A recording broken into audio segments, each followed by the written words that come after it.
Coke 400 at Daytona International Speedway. We're gonna have a good race.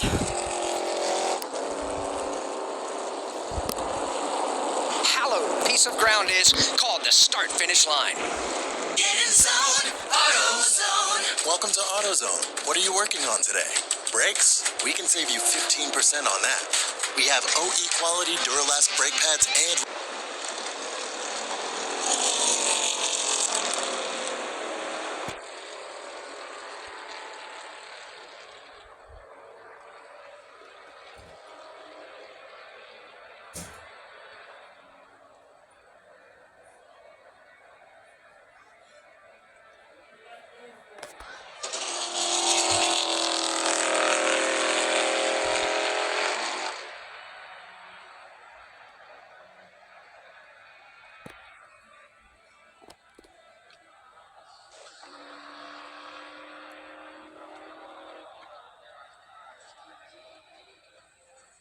The Coke 400 Daytona International Speedway.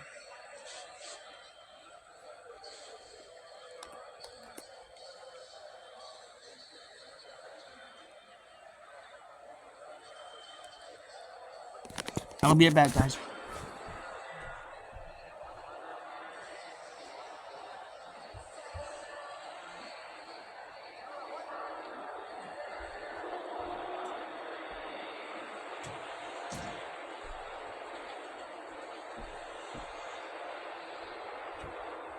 I'm back, guys. Look at that. Turn number 3 and 4.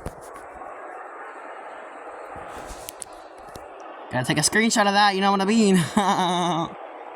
Except it's on a 2,000-year delay. Good grief. Alright, there we go. Got a screenshot there. Got a 400. Coke 400. Everybody's waiting for this moment. Cars coming down pit lane.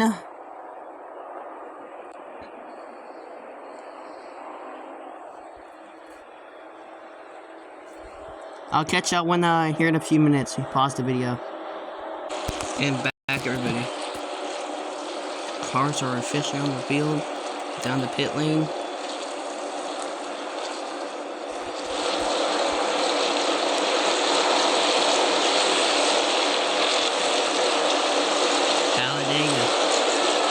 Trickiest spots.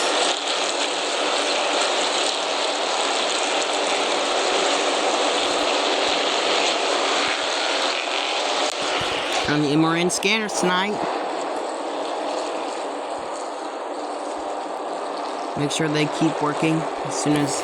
I'm looking at the driver, Ryan Preece. Every driver knows the danger here in Daytona, but few know it like Ryan Preece. And what he experienced last year, taking one of the most wild rides we've ever seen, flipping through down the backstretch. We talked to him this week, and he told us he's changed his approach to these races. Every time he comes into a super speedway race like Talladega or tonight in Daytona, he gets a brand new helmet. A brand new helmet that he says is tighter around his face, less slipping, just something that will keep him tighter and safer, at least what he feels, while in the car should there be another wreck. What hasn't changed, his approach to how the fast his car is. He is starting 4th tonight and has all the speed of those Stewart-Haas Racing Fords, looking to avenge last year's crash for the win tonight.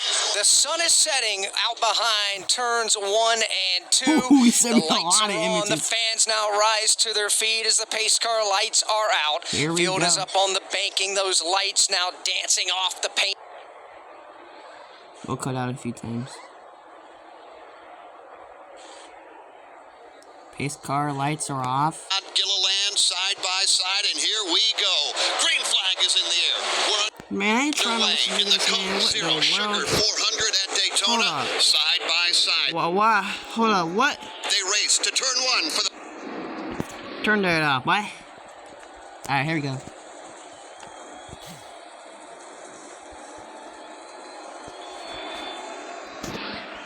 Send me already a video. Oh, here we go! A Coke 400, almost under the way. Pit car off. Here we go! And green flag is in the air. Green flag. Put it forward under the way.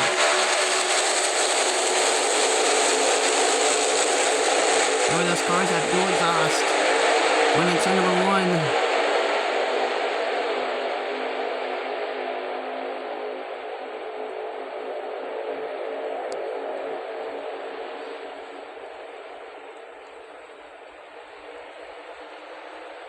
Look at those cars turning right there. So fast. Back on the back straightaway. Coming to turn number 3. Into turn number 3. Matthew McDowell takes the lead. Todd Gilliland trying to take it over. Ryan Preece, Joey Logano.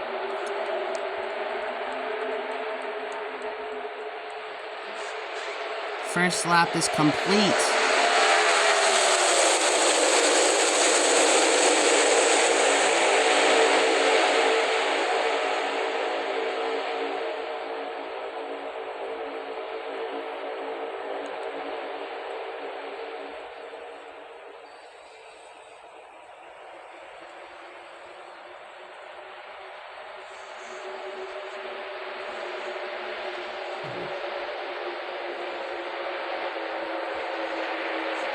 Todd Gill and Ryan Preece up here. The high side. Back to McDowell.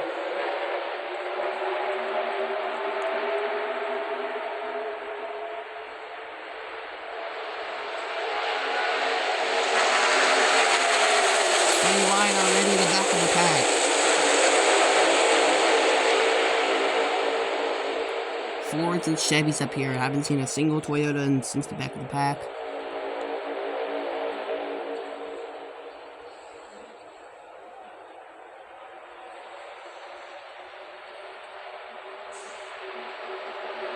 William Byron pushing the 4-car. Chase Elliott now splits the middle lane. And the turn number 4 off of 4.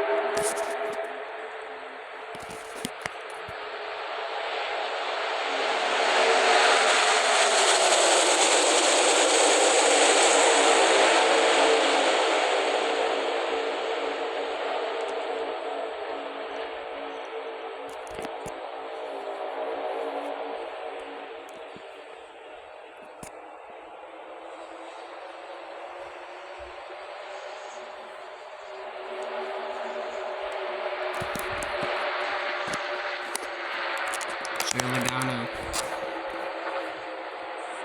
Austin Cindric around top with Brad Keselowski and Austin Dillon and Daniel Suarez up top. Down below we have the 100 cars, Chase Elliott, Kyle Larson, and William Byron.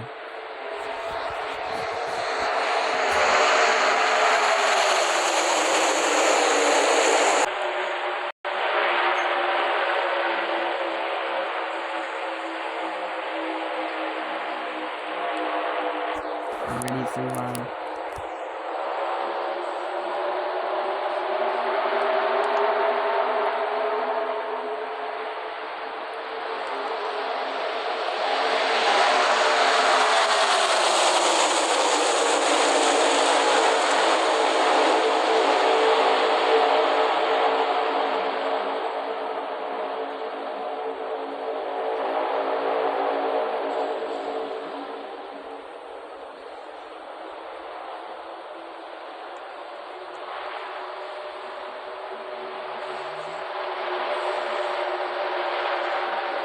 and shoved by Austin Cindric.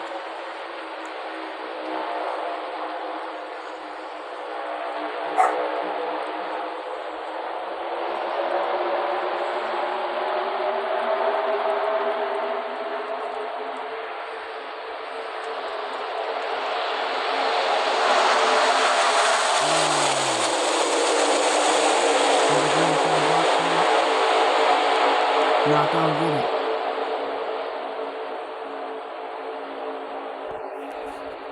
Already 3 wide in the back of the pack, in the middle of the pack.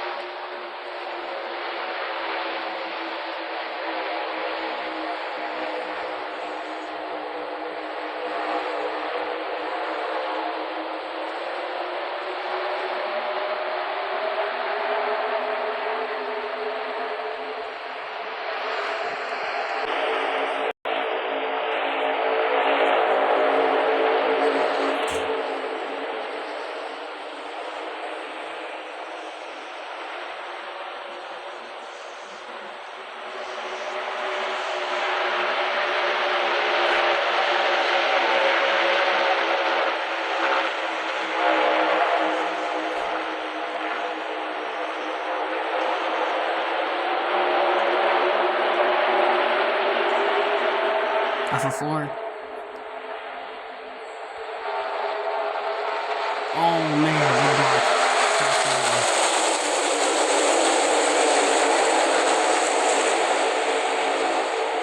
Everybody trying to chase Brad Keselowski. Josh Berry gets up there. And Brad Keselowski says, nope, I'm going to take that position back. On the backstretch, Keselowski still leads the race. Josh Berry second. William Byron third. Well, technically, Joey Logano should be third. But they only do it when they come around the track and hit the... Hop on! This is the moment we've been waiting for. Getting a few ads here and there. It's all good. I love our girl. How could you not? Disney and Pixar's Inside Out 2. Buy it now, only on digital. What happened? I'll tell you what happened. The number one guy on their team. That's who I wanted. You throw yourself against the best until you are the best. And in that game, I was. That's what happened. For the love of changing perceptions, for the love of progress. City. If this is your idea of ladylike,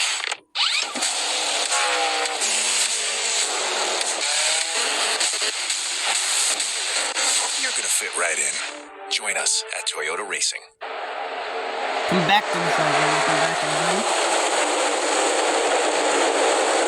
Still 3 wide. Nothing has changed, really.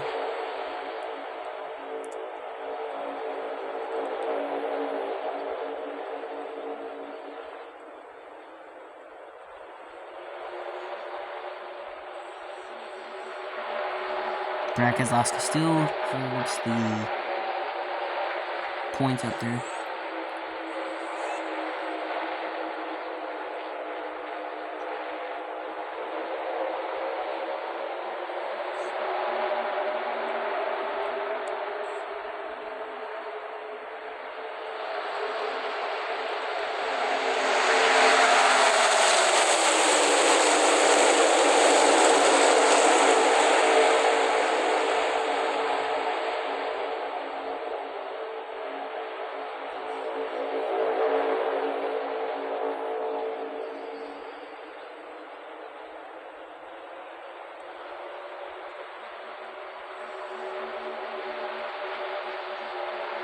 They're all going out up there.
Kyle Larson's bouncing between Byron and Busch back in 5th or 4th place. It's probably in 8th right now. Or close to something like that. And as you know, and his cars are not very fast. 100, so not good. Joey Logano's trying to block Josh Berry goes down too. McDowell with no partner at the moment. Brad Keselowski. This is a helper right there. Joe Logano slips back up. Him and McDowell trying to work together with Brad Keselowski.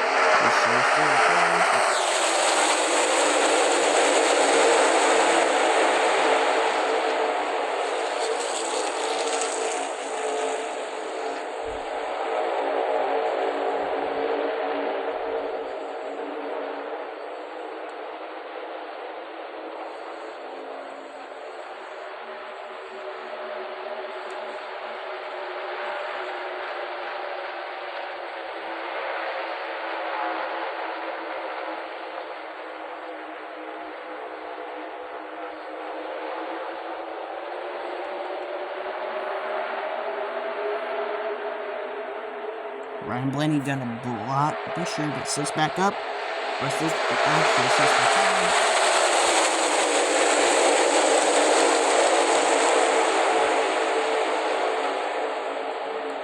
38 from the left. Not doing.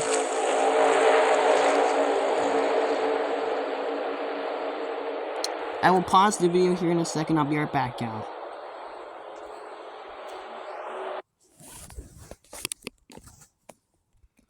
Oh my lord, let's see what Papa did.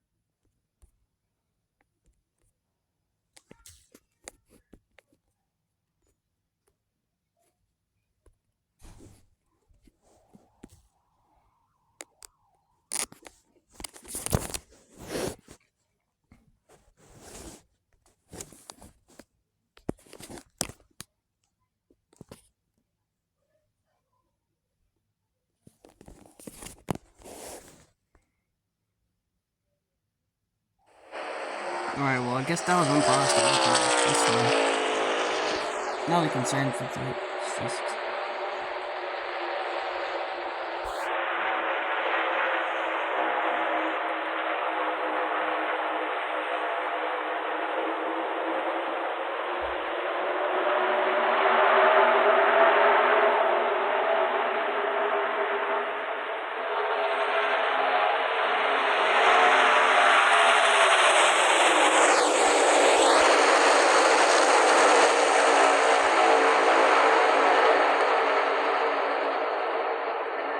Going under the lights at Daytona.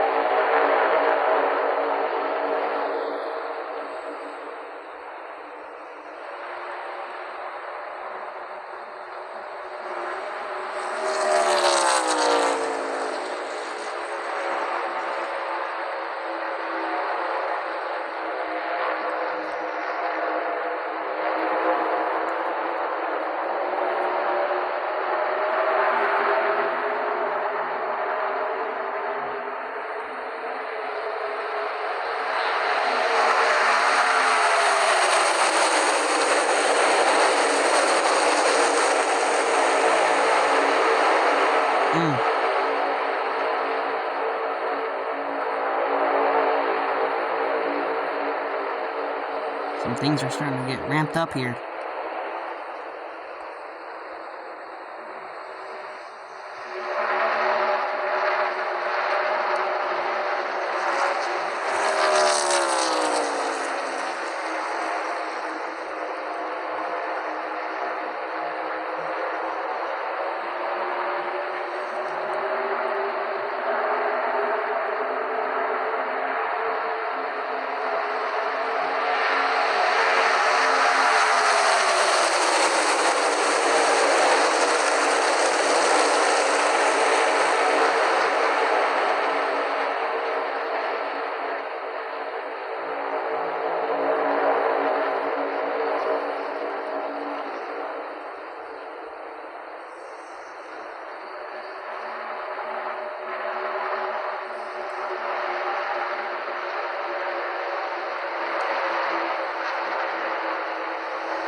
right there. Getting out of line. Getting out of line. I think they're trying to go single file here. Everybody's trying to go top side. Yep, they're all going to try to go single file. See all those cars dropping back. Oh, never mind. They're still going 3 wide. Broke away in that pack there. Cindric, a huge block.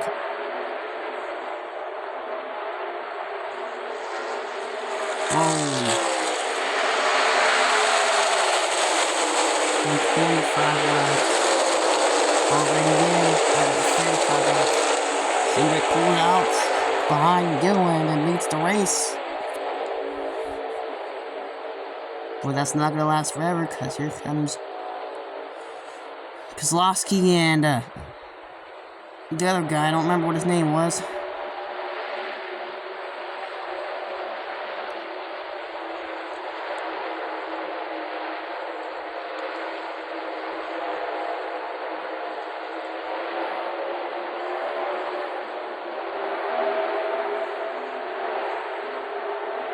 Oh, into the wall.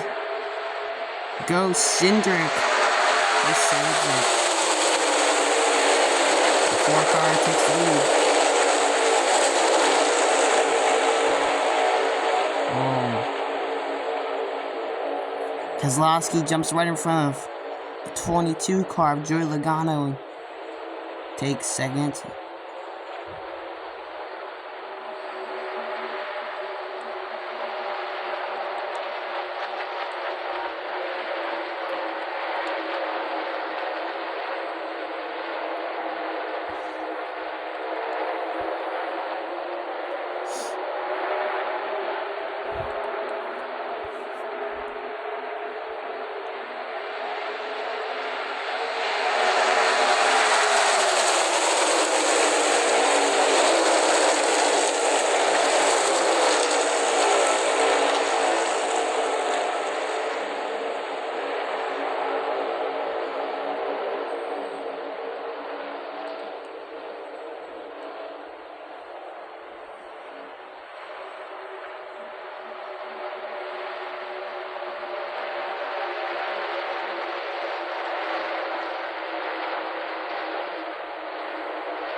Oh, Denny Hamlin.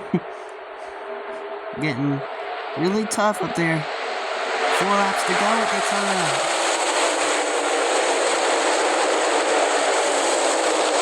Now drivers are going to start to fight for those stage points. A lot more aggression.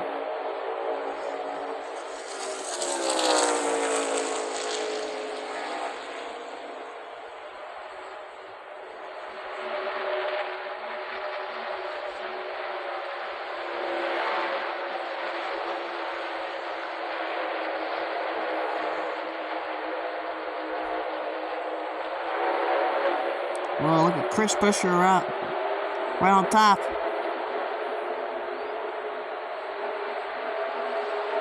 Three to go at the line.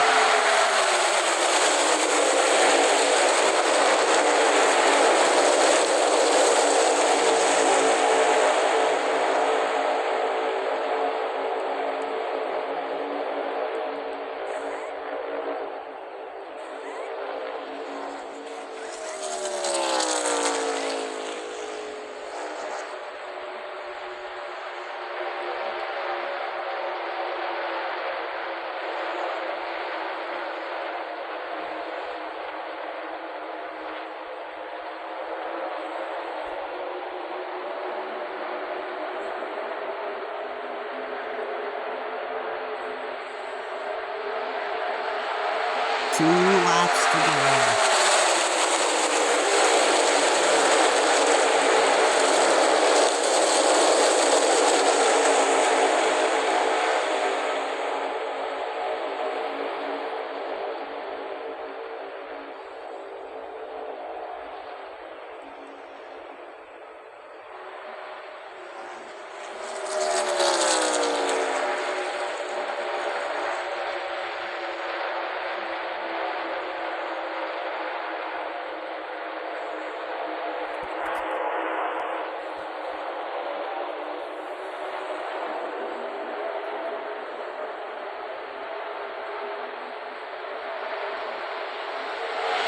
One to go.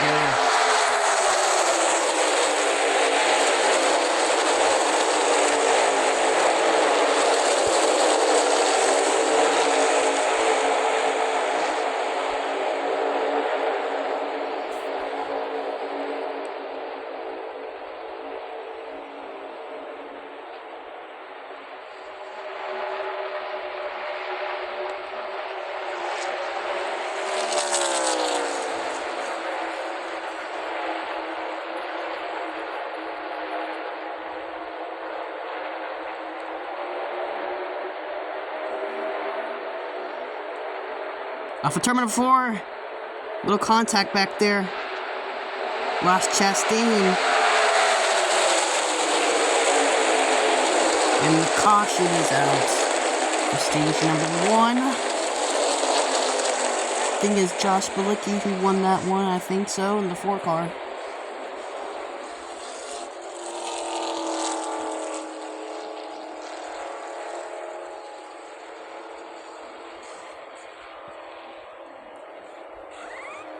Really good race. Really good racing here in the stage. Josh Bilicki indeed wins stage 1. On the stage number 2, 35 laps. Oh, Josh Berry. That's who it is. That's Josh Berry, y'all. Correct me in the comments, y'all. My lord. Oh, 60 laps, okay.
A long race to go.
Josh Berry still in first.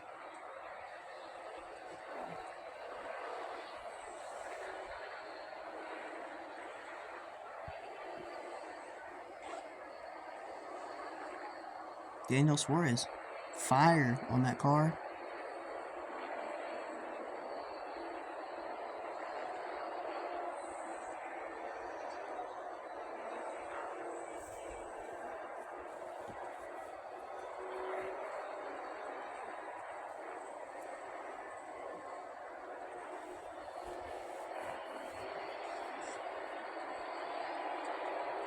Fire underneath that 99 car, which is Daniel Suarez.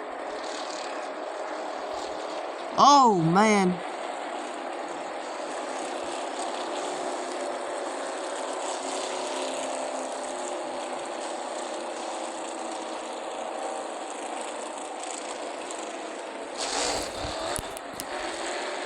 That was something. That was weird. And 99, there is Daniel Suarez out of the vehicle.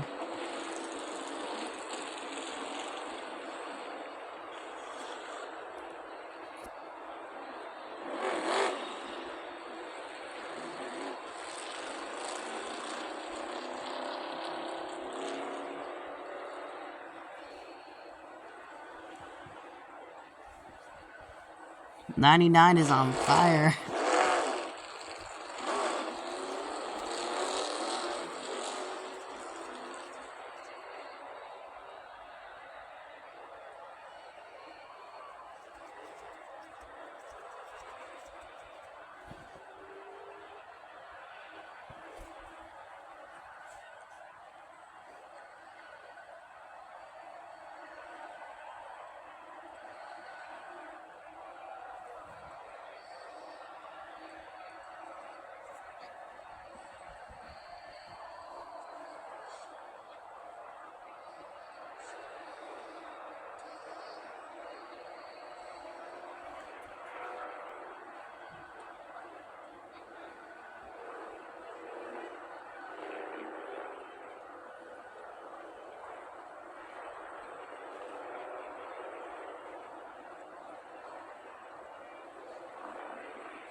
Unfortunately, the 99 car is out of the race for today, or tonight.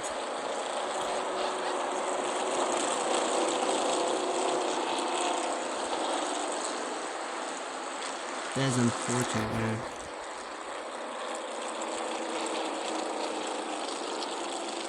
That was a good looking car, too.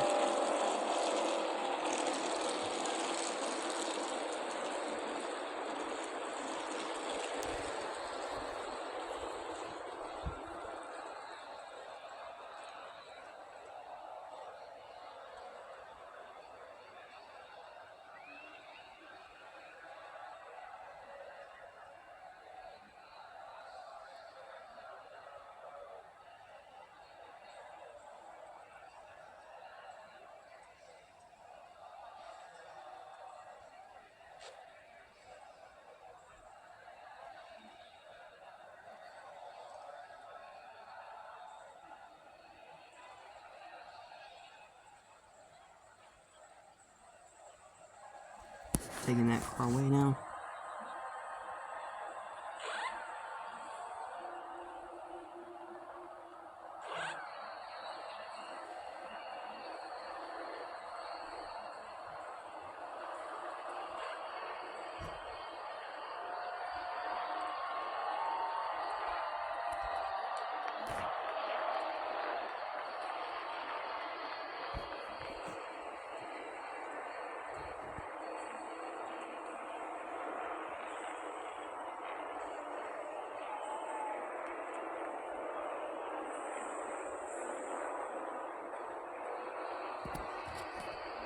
Comes the field off of 4.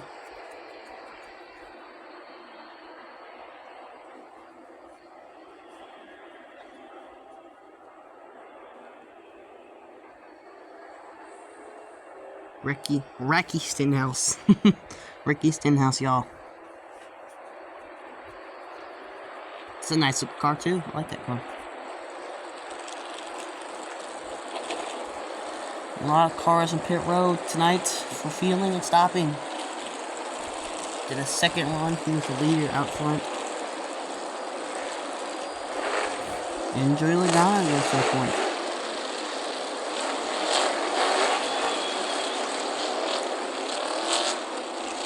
Ryan Preece, another good car.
Here we go, going back green this time, I believe.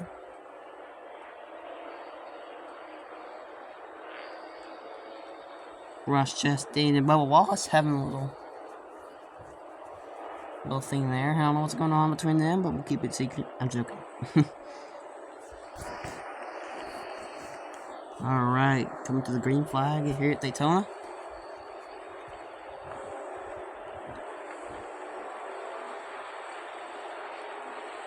Pit car on pit road. And the green flag flies. It's stage number 2 on the way. The lights are Daytona.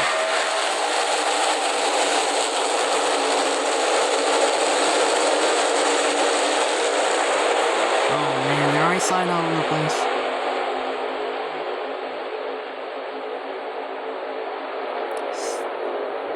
Double file ride.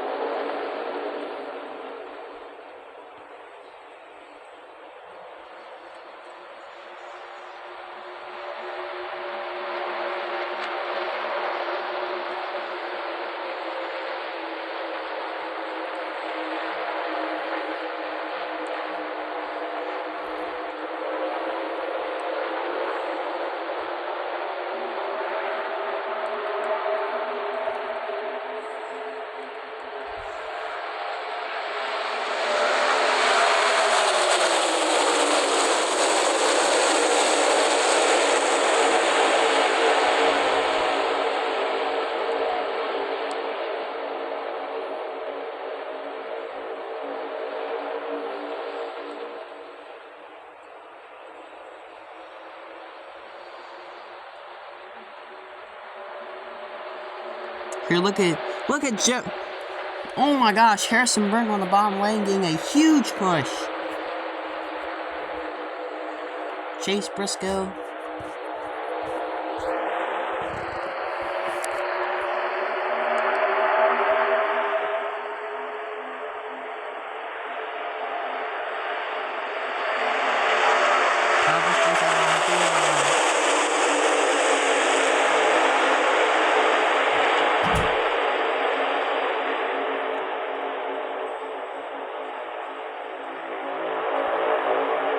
Three wide in the back of the pack.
I have to just get a screenshot of that.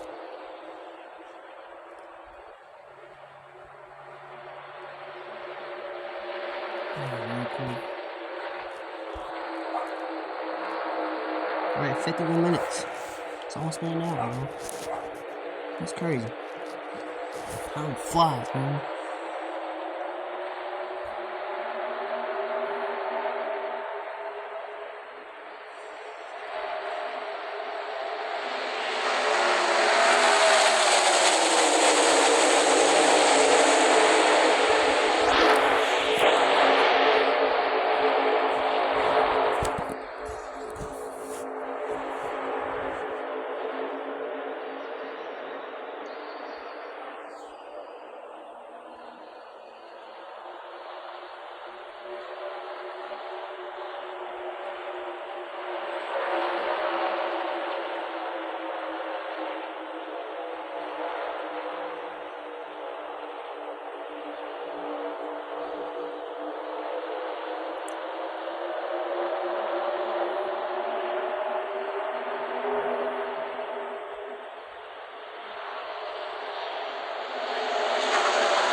Huge wreck.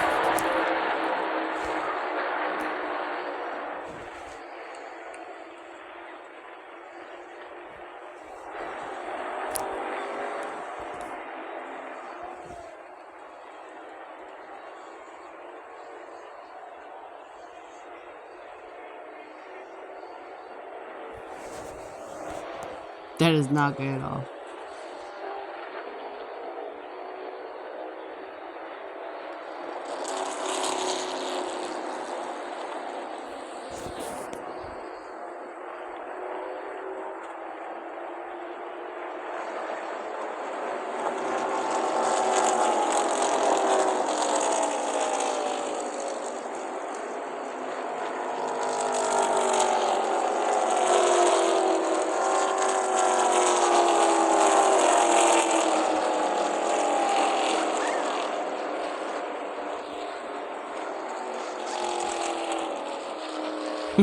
Huge wreck, guys.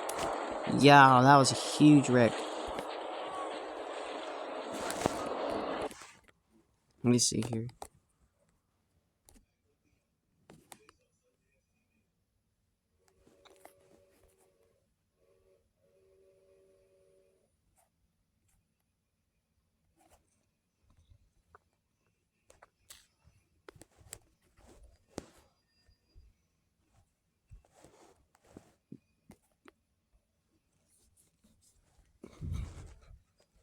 As we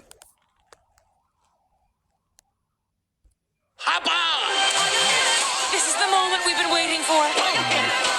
Unbelievable. All focus is at Corey LaJoy, who spun to the bottom of the racetrack. I Safety love crews along the scene, and they tend to Corey. could you not? So Hamlin and LaJoy, the only two left over here on the back straightaway. Well, that was a tough break there, especially for Ross Chastain that was trying to get all he can tonight, but the car is still rolling and it's on the pit lane right now. All right, we'll cover that stop. Alan, come on. Yeah, we're down. I was just looking at the damage down here. There was a lot of focus on the right side. Now they're back on the left side of Ross Chastain's car. They've got that saw out because they have the left front off. They're trying to assess the damage, and they're really just trying to make sure the tires are clear so they can buy themselves some time and get the car back out. But right now they're trying to pry everything away. They got a pry bar out there.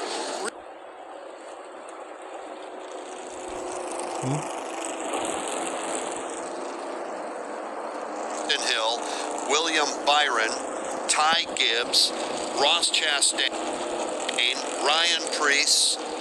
Add Chase Elliott to it. He's on the pit lane in front of Steve Post. Yeah, Chase Elliott, a lot of damage on the right side of the Napa car. We've got another fire. We've got Eric Jones' car right here at the end of pit road is on fire. Fire's coming out of the fuel filler. Fire's coming out from under the Family Dollar car as he sits here on pit road. Now he gasses it up. That fire has gone out as he rolls onto the front stretch. So, a second fire, Eric Jones, he might have even beat the pace car. How about that? What an accomplishment there. Back to the Chase Elliott car. A lot of damage on the right side, specifically the right front. Alan Gustafson and the crew brought him down. They took a look at it. They worked on it. They'll probably bring him down another time and again. Brad Gilly. William Byron in for the second time. They came in, changed 4 tires, topped them off with Sunoco race fuel. They had to actually reattach the rear diffuser flap. It's down again the second time they come in. He's got a little bit of front end damage. Martin Truex Jr., much worse. He came in. I could actually see the right rear when he turned into his pit box. It wasn't pointed straight. It was actually pointed out. So it's going to be some bigger rear suspension issues for Martin Truex Jr. Now, Denny Hamlin can't even get back to pit road. We got a lot to cover, a lot of stories to tell. After we take this break, we're under caution. The big one broke out on the back straightaway on lap number 61. NASCAR fans, thinking about heading to the track? The official NASCAR Tracks app is the ultimate resource for planning and attending your next event. Discover tickets, event schedules, maps, and facility information to make your experience memorable. Get notified of the latest happenings right on your mobile device. Ready, green flag, green flag. New for 2024 is scanner access right from your phone. Got a race to win, my man. Listen to driver and team communications while at select NASCAR Tracks. Download NASCAR Tracks today on the Apple App Store or Google Play. NASCAR fans, the time is is now to turn your love of racing into free tickets, merchandise, VIP experiences, and much, much more. Rack up fan rewards points by watching races at home, playing fantasy, completing challenges, and visiting tracks. Then redeem your points for epic prizes. You are in the driver's seat. What are you waiting for? Sign up for the free NASCAR Fan Rewards loyalty program today at NASCAR.com/fanrewards. Not involved in your top 5 at the moment, Bubba Wallace, Chris Buescher, Brad Keselowski, Joey Logano, Austin Cindric. That's your top 5. A number of cars were involved. We'll reset it when we come back from Daytona International Speedway. This is the Motor Racing Network, the voice of NASCAR. Stack of pennies every week. I'll break down my race and everything that happened on the track right out of my windshield.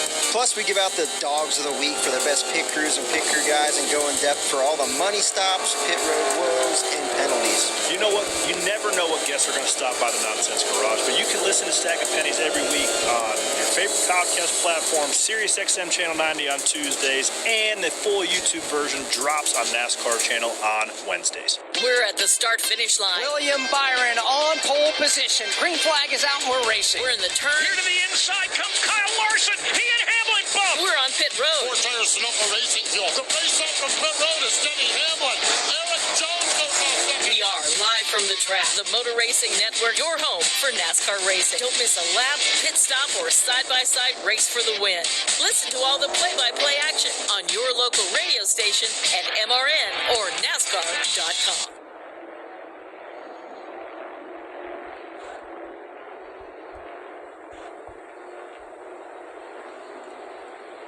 All coming down the pit road.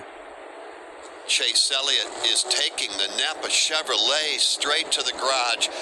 We'll recap the cars involved in a moment. A number of cars still sit on the back straightaway. Mike Bagley among them, a couple of heavy hitters. Yeah, Denny Hamlin, number 1, has had a devil of a time trying to get that FedEx Toyota moving. He did everything possible. They tried to push him, but he was unable to move. He has climbed from his Toyota. He is in the ambulance. He is headed to the infield care center. Corey LaJoie is still in his car, and they are towing him back to the pits. And now, one other, Noah Gregson's car has obviously been removed as well. That came to rest over in the middle of turns 3 and 4. Outside of that, we are almost buttoned up and ready to go over here at the end of the backstretch. Pit lane is open. Joey Logano, Todd Gilliland top it off with Sunoco Fuel. Ricky Stenhouse Jr., Harrison Burton do the same. Steve Post. Brad Keselowski's in. This is going to be a fuel-only stop. Fuel only. Chris Buescher wins the battle off from pit road. Joey Logano, Bubba Wallace. The one next, Brad Keselowski, Bubba Wallace, and Josh Berry, your front 5. Fuel only, and this takes all strategy out of this stage. They can make it to the end of stage number 2. Brad Gilly. Fuel only on my end of pit road for Josh Berry and Austin Cindric. Right now, Ty Gibbs is in. They're actually doing a 4-tire service on his car. William Byron back in right now. They've got some front-end repairs. Byron said there were no rubs on his race car, so that's a good thing. And Martin Truex Jr., I mentioned he had some right rear suspension damage. They appear to have that fixed, and they have sent him back out. Carson Hocevar pitted on lap number 40. We are working lap number 63. Hocevar did not pit. He's the only driver that did not pit. He's the race leader. Bubba Wallace should be second. We'll recap that when they cycle around. We got cars all the way around this racetrack. Let's go back and revisit the cars that were involved, and then we're going to get Rusty. You're going to break it all down for us based on what you saw. Cars involved in the accident are Alex Hayden. Well, some form or fashion, Corey LaJoie, Denny Hamlin, Noah Gragson, John Hunter Nemechek, Ross Chastain, William Byron, Austin Hill, Kyle Larson, Eric Jones, Alex Bowman, Daniel Hemrick involved, Martin Truex Jr., Chase Elliott, and Ty Gibbs. The last count that I came up with, Rusty Wallace, you've had multiple opportunities and different angles via virtue of NASCAR TV to see exactly what happened. What do you see? Yeah, looked at several replays, no doubt about that. And for whatever reason, the number 1 car, Ross Chastain, lost his momentum while he was in the middle lane coming down the straightaway there. And he just looked like he throttled back. When that happened, Noah Gragson was right there, hit him, had to get real close to him, didn't hit him, but he even got out of the gas. But what happened then is the 7 car, Corey LaJoie, got into the back of Noah Gragson because of the number 1 slowing down, and that started the entire melee. It was just a chain reaction when the number 1 car of Chastain had to throttle back, guys. All right, thank you, Rusty. Carson Hocevar, by the way, has just pitted, so we mentioned he stayed on the racetrack. He has now come to pit road. Where do you want to start? We do have a damaged vehicle policy clock running on Ryan Preece. It's run out. Ryan Preece will officially be out of the race by rule with the damaged vehicle policy clock has expired. All right, so we'll get back under the green flag. We got cleanup to do, we got cars to rebuild, and we've got a race to run right now. 64 laps complete. Guess what, people? Wendy's has new saucy nugs. You heard me. Wendy's nugs now come in 7 saucy flavors.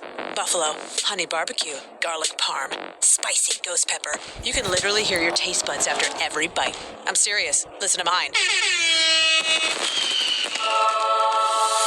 Okay, that's just me playing with sound effects, but you got the idea. For a whole new way to nug, gotta be Wendy's. Gotta be fresh. At participating U.S. Wendy's, to show you how easy it is to file a claim with Geico, we hired a scary movie victim. Oh no, a tree fell on my car, and there's only one thing to do. Trip over my own feet and pull myself across the lawn while yelling help at a barely audible volume. Sorry to interrupt, but you filed a claim with Geico, so you've got a designated claims team to help you. This Geico sounds suspiciously reassuring. Are you sure I don't end up getting surprised with an unexpected twist? Just that your Geico team will always be there to keep you updated. No! What is it? Oh, nothing. I just didn't see that coming. Geico, great service without all the drama. From Daytona International Speedway, this is the Motor Racing Network, the voice of NASCAR. Relive the thrills of over 50 years of NASCAR racing with the Motor Racing Network's Classic Race. 36th Annual Southern 500. They come down to the start-finish line. Bill Elliott, David Pierce.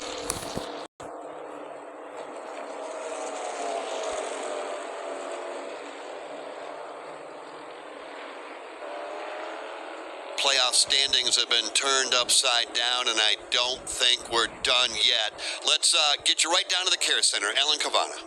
Noah Gragson out, checked to the care center. First of all, how are you after that incident? Yeah, I'm good. Just I haven't seen what happened yet, but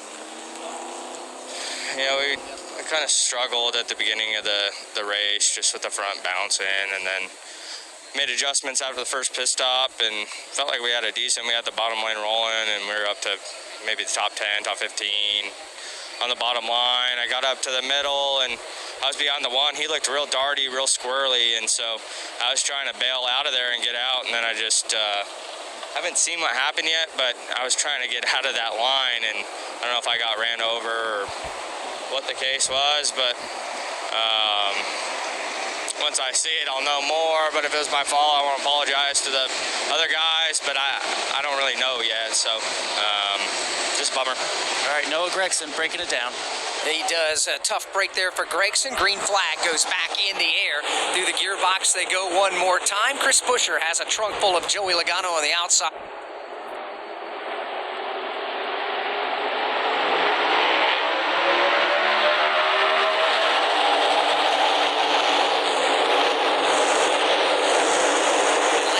Downstairs, it's Brad Keselowski. Buescher will take full advantage of that push from Joey Logano. He will take the lead. Logano follows him around on the outside. He goes to second spot. Brad Keselowski thinking about maybe wedging his way up in line in position number 3, and he will. He will do exactly that. 3 cars out in front now, led by Chris Buescher. You got Logano and Keselowski there. The 4th to break free is Bubba Wallace. Now they're side by side for 5th. They are side by side for 5th as Austin Cindric puts it outside of Josh Berry, but your top 4 have chosen the outside lane, led by Chris Buescher, Joey Logano, Brad Keselowski, and Bubba Wallace. At the moment, the field broken apart more than we have seen all night. That may change shortly. Back to the Care Center. Chance to see him move from direction. I'm not really sure. Everyone was saving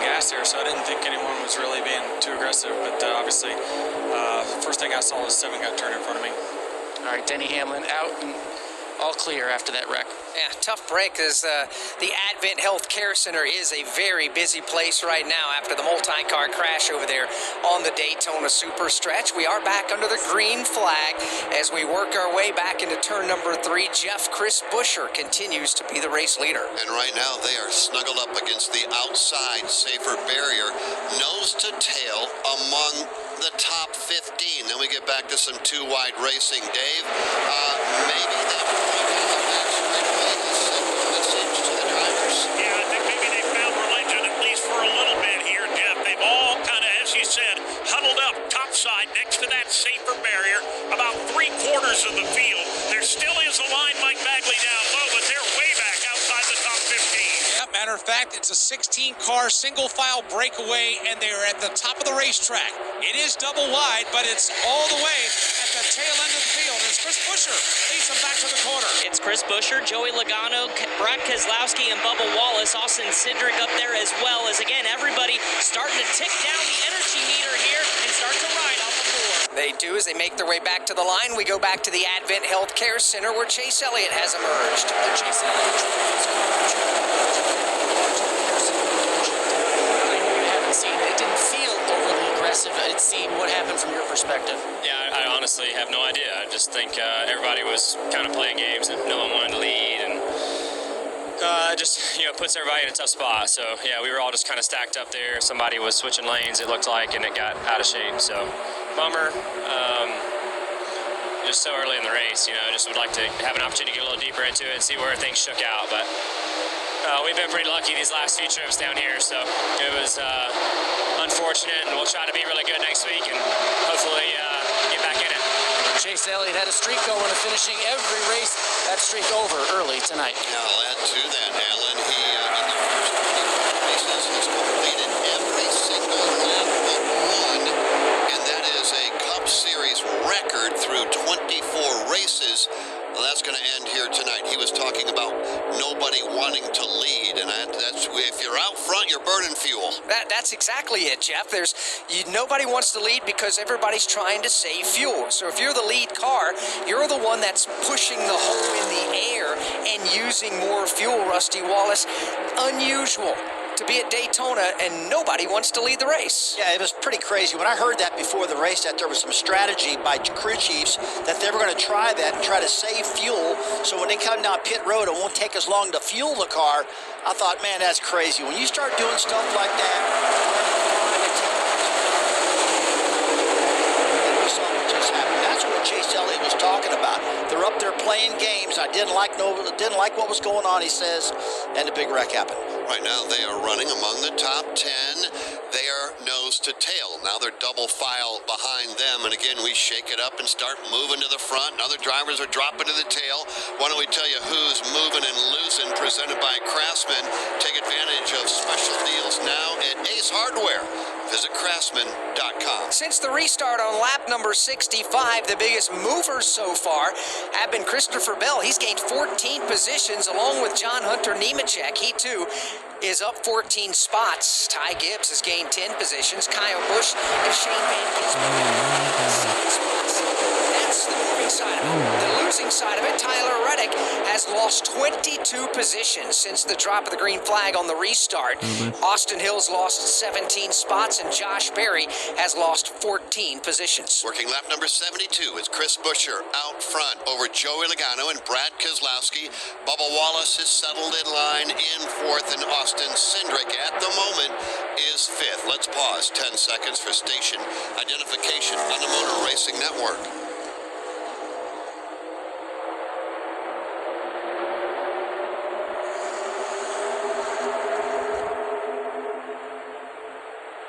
Welcome to the Motor Racing Network's live coverage of the Colton Series Show. Daytona, and yes, that's Daytona International Speedway. We're working lap number 72. We've already had 23 different lead changes alone at the start-finish line. Bubba Wallace Wallace and Todd Gilliland go 1-2 at the line on the last lap. My name is Jeff Striegel. Alongside is Alex Hayden and Rusty Wallace. We're topside. Outside turn 2, it is Dave Moody. At the end of the back straightaway, Mike Bagley. Outside turn 4, it's Chris Wilner. On pit road, Steve Post, Brad Gilly, and Alan Cavana. All the cars that were involved in the incident that were able to continue in the race have met the minimum speed, so the damaged vehicle policy clock has been turned off on those. Right now, let's take a look at the leaderboard, and it's brought to you by Liberty University. Since 1971, Liberty has been training champions for Christ, like William Byron. Visit liberty.edu/24 to learn more. Here's how it changes. Bubba Wallace came across the line as the race leader. As he works off turn number 2, he's back to 5th. But at the line, at the moment, lap 74, it was Bubba Wallace, Todd Gilliland, Michael McDowell, Joey Logano, and Chris Buescher, top 5. Brad Keselowski, Austin Cindric, Harrison Burton, 8, 9, Ryan Blaney, and 10, Josh Berry. It's going to shuffle up again. The top 3 aren't even the same as what you just read there, but that's a race here at Daytona International Speedway. They come by the line.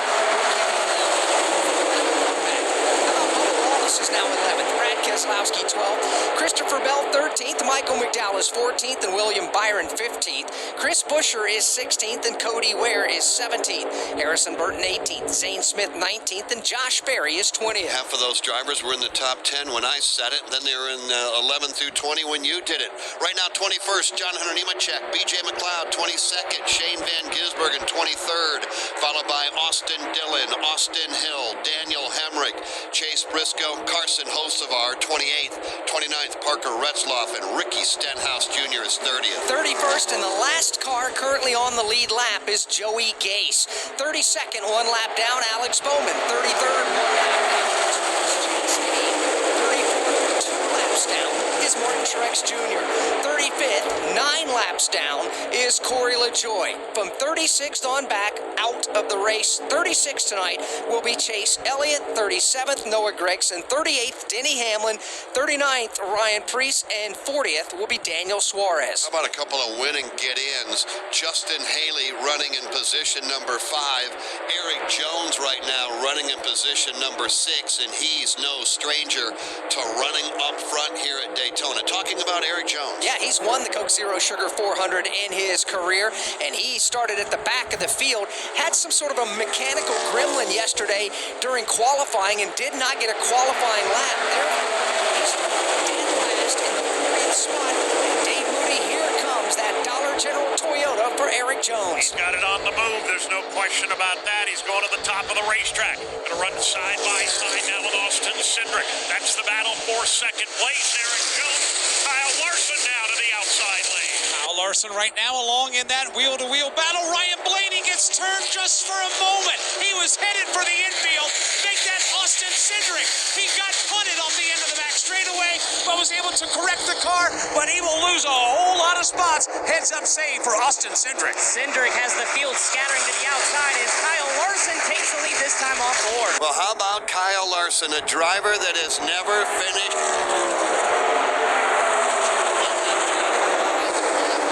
Here at Daytona, Kyle Larson leads on lap number 78. This is Coke Zero Sugar. Could I be the best Coke ever? Try and taste with your ears.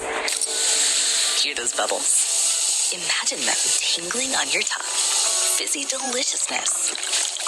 Listen to that cascading liquid. A mouth-watering waterfall. Irresistibly tasty. Zero sugar. Crisp, refreshing, and ice cold.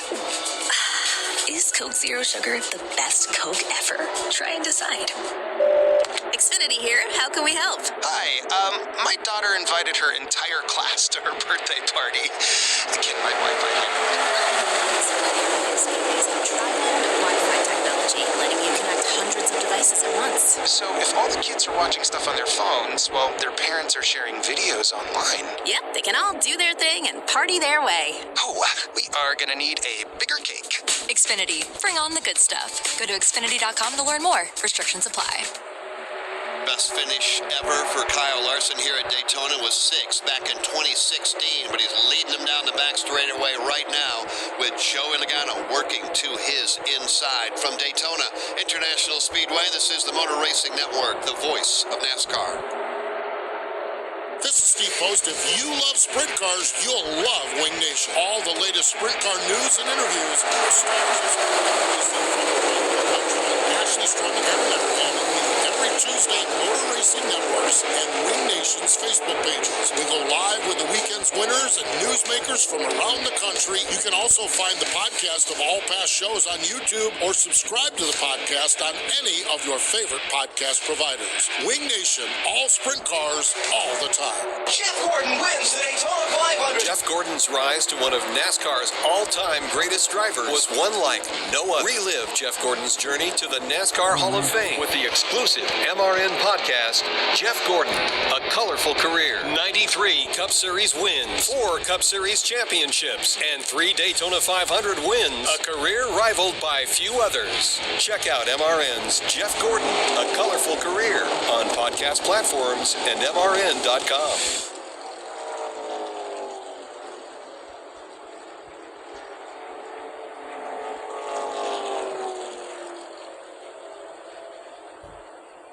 Lap number 81 for 2 separate incidences, and Mike Bagley can tell you what happened. Because they happened at the same time on the Daytona Superstretch. Flat tire for Eric Jones. He took that car up against the safer barrier on the backstretch. At the same time, Shane Van Gisbergen hand grenaded a motor, and the smoke field caused 4 cars at the back to practically stop. It was so thick, they couldn't even see where they were headed. It's still hovering over the back straightaway. A total smoke show over here on the Daytona Superstretch. And not in a good way. And another fire on the pit lane. Shane Van Gisbergen's car, after that hand grenaded engine, makes its way to the pit lane. Alan Cavana, another fire in front of you. Yeah, that smoke show continued here to pit lane. Shane Van Gisbergen stopped here in Kyle Larson's pit stall just to get some attention from the safety workers. There were flames coming out.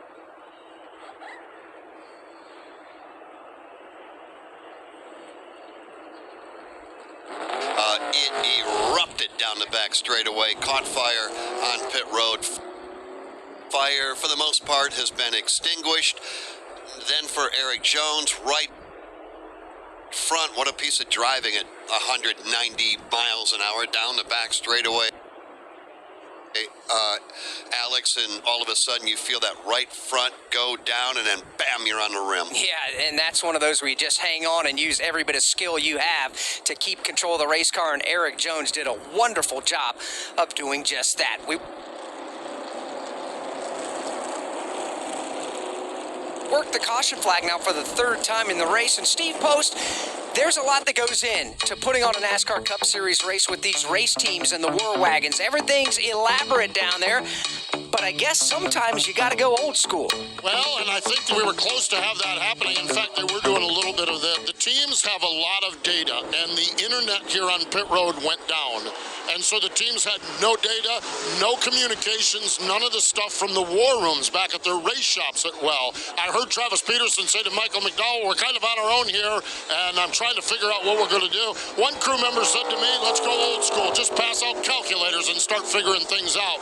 Now, the good news is the internet just here over the last 10 minutes or so has come back up, and now they're trying to catch up on the data. So we'll have to wait and see how it impacts it, but I think that also impacts with our fuel mileage. The calculations, they're probably scaled off on how tight they are on the calculations as well on this internet down. It is back running now. The teams are catching up with the data, and we'll see how this impacts the rest of the day. But it certainly had everyone's attention up here in Down Pit Road as they were trying to figure out how to understand what was happening with the cars, with the communication, and everything else. You just love that, don't you, Alex? I do. Going old school, throw those computers away. Let's just do this the old-fashioned way with hand signals to crew members and he's actually walking. He just passed me. I went to go get him, but an official grabbed him. Actually, what we do up here, Rusty, you and I do the old school deal as well. We get the calculators out and figure up a little fuel mileage up here too. Yeah, we're both both of us are kind of doing that all the time, you know, and I just looked up here. So, well, that last pit at 63, I knew they can go at least 40 to 45. That puts them to lap 103. They only got to go to 95, so they're in good shape, no problem. And I can tell you this, that Rusty Wallace will burn up a little tiny calculator about every 2 races, trying to figure out fuel mileage and everything that goes with it. We continue to work under the caution flag. Lap 83, Joey Logano, Kyle Larson, Todd Gilliland, your top 3.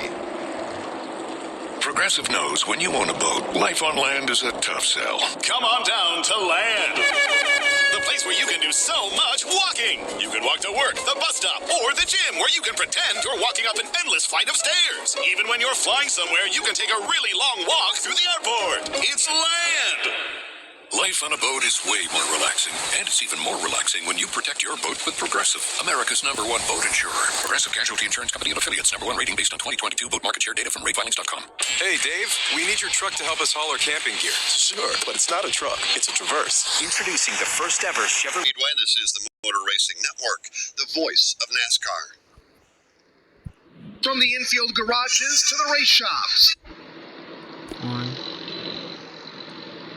NASCAR Hot Pass is your all-access ticket to the latest news from the sport. Well, we got them down, now we put our foot on them. And that's the attitude you gotta have. I don't think it's a move that can have any success at Martinsville. I still don't know why it worked. Stay up to date with all of your favorite drivers all year long. Get to the Final Four is what every driver in NASCAR's goals are. NASCAR Hot Pass, weekday mornings from the Motor Racing Network.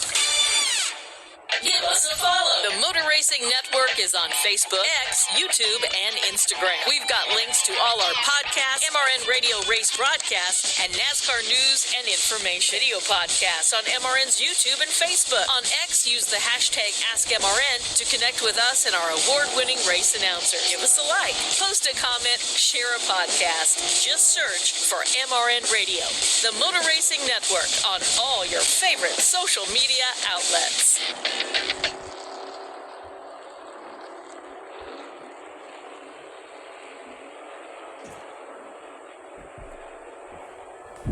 I'm back, yeah. Still working under the caution flag. We'll get it downstairs to Steve Post. Shane Van Gisbergen walking back to the garage area. Shane, what happened out there? Motor just let go, which is a real shame.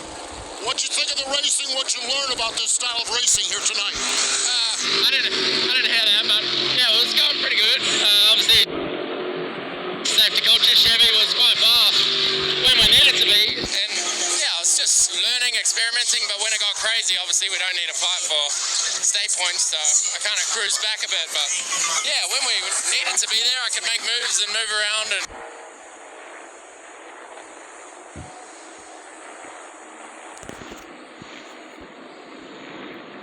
Next year in the NASCAR Cup Series. How quickly things changed. We wanted to talk about it right before the accident broke out earlier over on the back straightaway.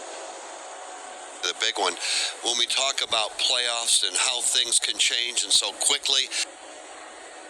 Before the green flag, it was Ross Chastain up by 1 over Bubba Wallace, but that's not the same now. No, it's not. As they run at the moment, Bubba Wallace is 20 points in the playoffs. He is the last car in on points in 16th. Ross Chastain the first out at 20 points behind. Chris Buescher has gained enormously. He's 48 points ahead. And Ty Gibbs has added to his collection as well. He's now plus 53, but we still have 75 laps to go here in this race. Yeah, we have 10 laps to go in stage number 2. Now, while they're running in order, why don't we do this, Alex? Let's take everybody down to leaderboard. Presented by Hands Free, Skechers, slip-ins, no bending down, no touching your shoes, just step in and go with Hands Free, Skechers, slip-ins. Joey Logano is the race leader and Kyle Larson is second. Todd Gilliland goes third, Ryan Blaney fourth, and Brad Keselowski fifth. Kyle Busch is sixth, Tyler Reddick seventh, Michael McDowell is eighth, Chris Buescher ninth, and William Byron is 10th. Bubba Wallace is 11th, 12th to Harrison Burton, Zane Smith 13th, Christopher Bell is 14th, Austin Austin Cindric 15th. 16th, Justin Haley. 17th, Ty Gibbs. 18th, Austin Dillon. Daniel Hemrick 19th, and Cody Ware is 20th. Josh Berry is 21st, BJ McLeod 22nd, Austin Hill is 23rd, John Hunter Nemechek 24th, Chase Briscoe is 25th, Parker Retzlaff is 26th, Ricky Stenhouse Jr. 27th, Carson Hocevar 28th, Joey Gase 29th, and 30th on the racetrack is going to be Alex Bowman. Then you've got Ross Chastain and Eric Jones. They go 31 and 32. Martin Truex Jr. 33rd on pit road. Not anymore. He just now left his pit box. Shane Van Gisbergen done for the night, 34th. Corey LaJoie 35th. Chase Elliott out, 36th. Noah Gragson, Denny Hamlin, Ryan Preece, and Daniel Suarez all out of this event. All right, I guess it comes down to decision time now. Strategy really going to come into play. 9 laps to go in the stage, and pit road is open. Yeah, it is. As they come down to the opening of pit road, it looks like all the front, well, no, here's the 3rd, 4th, and 6th place cars. The old fake now from Ryan Blaney came to pit lane and put it back out on the racetrack. And Alan Cavana, here's the pickle car, the Grillo's Pickle entry. First one in my section is Todd Gilliland running well, running up front. They're told to wait it on the car so they get as much fuel as possible. Just 2 tires for Todd Gilliland. Michael McDowell brings the Long John Silver's Ford in. Going to be right side tires and fuel on that one. Going to be 4 tires Sunoco Racing fuel for Kyle Busch. John Hunter Nemechek is in as well, Brad Gilly. Josh Berry comes in, 4 tire stop for him. Austin Cindric also in. A couple of RCR teammates taking this opportunity to get Sunoco fuel and tires. That would be Austin Dillon and Austin Hill. 18 cars electing to pit. 18 cars coming to pit road on lap number 86. Staying on the racetrack as your race leader is Joey Logano. Hi, I'm Ryan Blaney, a 3rd-generation race car driver, and we dedicate a lot of our time to going as fast as possible. My grandpa Lou is the reason why my dad and I started racing, and I'm really proud to follow in his tracks. But when my grandpa was diagnosed with Alzheimer's, it was a very unexpected bump in the road for us. I've learned a lot on this journey with my grandpa Lou, and the memories of my grandpa will always be with me. It's important to notice if older family members are acting differently, experiencing problems with their memory, or having trouble with routine tasks. Talking about Alzheimer's can be really tough, but if you notice something, have a conversation with your loved one. Encourage them to see a doctor or offer to go with them. Early detection of Alzheimer's can give your family time to explore support services, make a plan for the future, and access available treatments. The Alzheimer's Association provides care, support, and research to help you take control of the situation with your family and manage the disease together. If you or your family are noticing changes, it could be Alzheimer's. Talk about seeing a doctor together. Visit alz.org/time-to-talk. A message from the Alzheimer's Association and the Ad Council. Back to the green flag when we come back. From Daytona International Speedway, this is the Motor Racing Network, the voice of NASCAR. Cycle, boat, or RV taking up space? Put it to good use by donating it to the NASCAR Foundation. Proceeds help fund medical resources for children in our racing community. Your wheels can heal. Call 844-NASCAR-9 and we'll come tow away your vehicle for free. The process is quick and your gift is tax deductible. Call 844-NASCAR-9 to donate your vehicle to the NASCAR Foundation today. Your donation will help our children survive and thrive. Watkins Glen has always been that perfect blend of beauty and the beast. A blend of fast and not so fast. And this year, the playoffs come to the Glen. A perfect blend of drama and history. Of twists and turns. Of thrills and chills. A perfect racing experience for the whole family. NASCAR Playoffs weekend at Watkins Glen. September 11th through the 15th. Get your tickets now at theglen.com.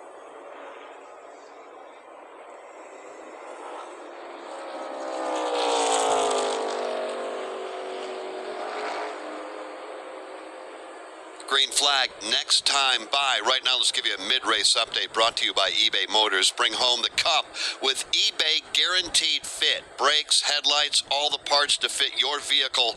The first time, every time. eBay Motors, ebaymotors.com. Eligible items only. Exclusions apply. 28 lead changes officially at the start-finish line among 12 different drivers. The lap leader count looks like this. Joey Logano has led the most with 30 circuits.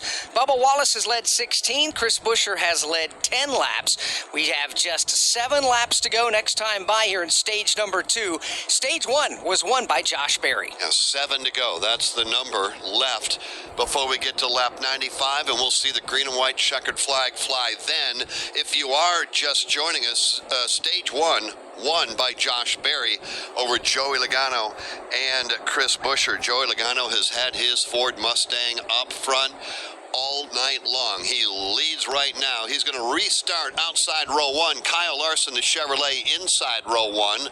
So Ford and Chevy side by side. Fords make up row 2. That's Brad Keselowski, Ryan Blaney. Lap number 88 about to begin with 7 to go in the stage. Here they come as the race car makes its way. Restart zone, and Brett Dalton puts the green flag back in the air. Racing again at Daytona, 7 to go in the stage. Logano outside lane. He's got plenty of drafting help, most notably from his Team Penske teammate, Ryan Blaney. That will not get him into the clean air with...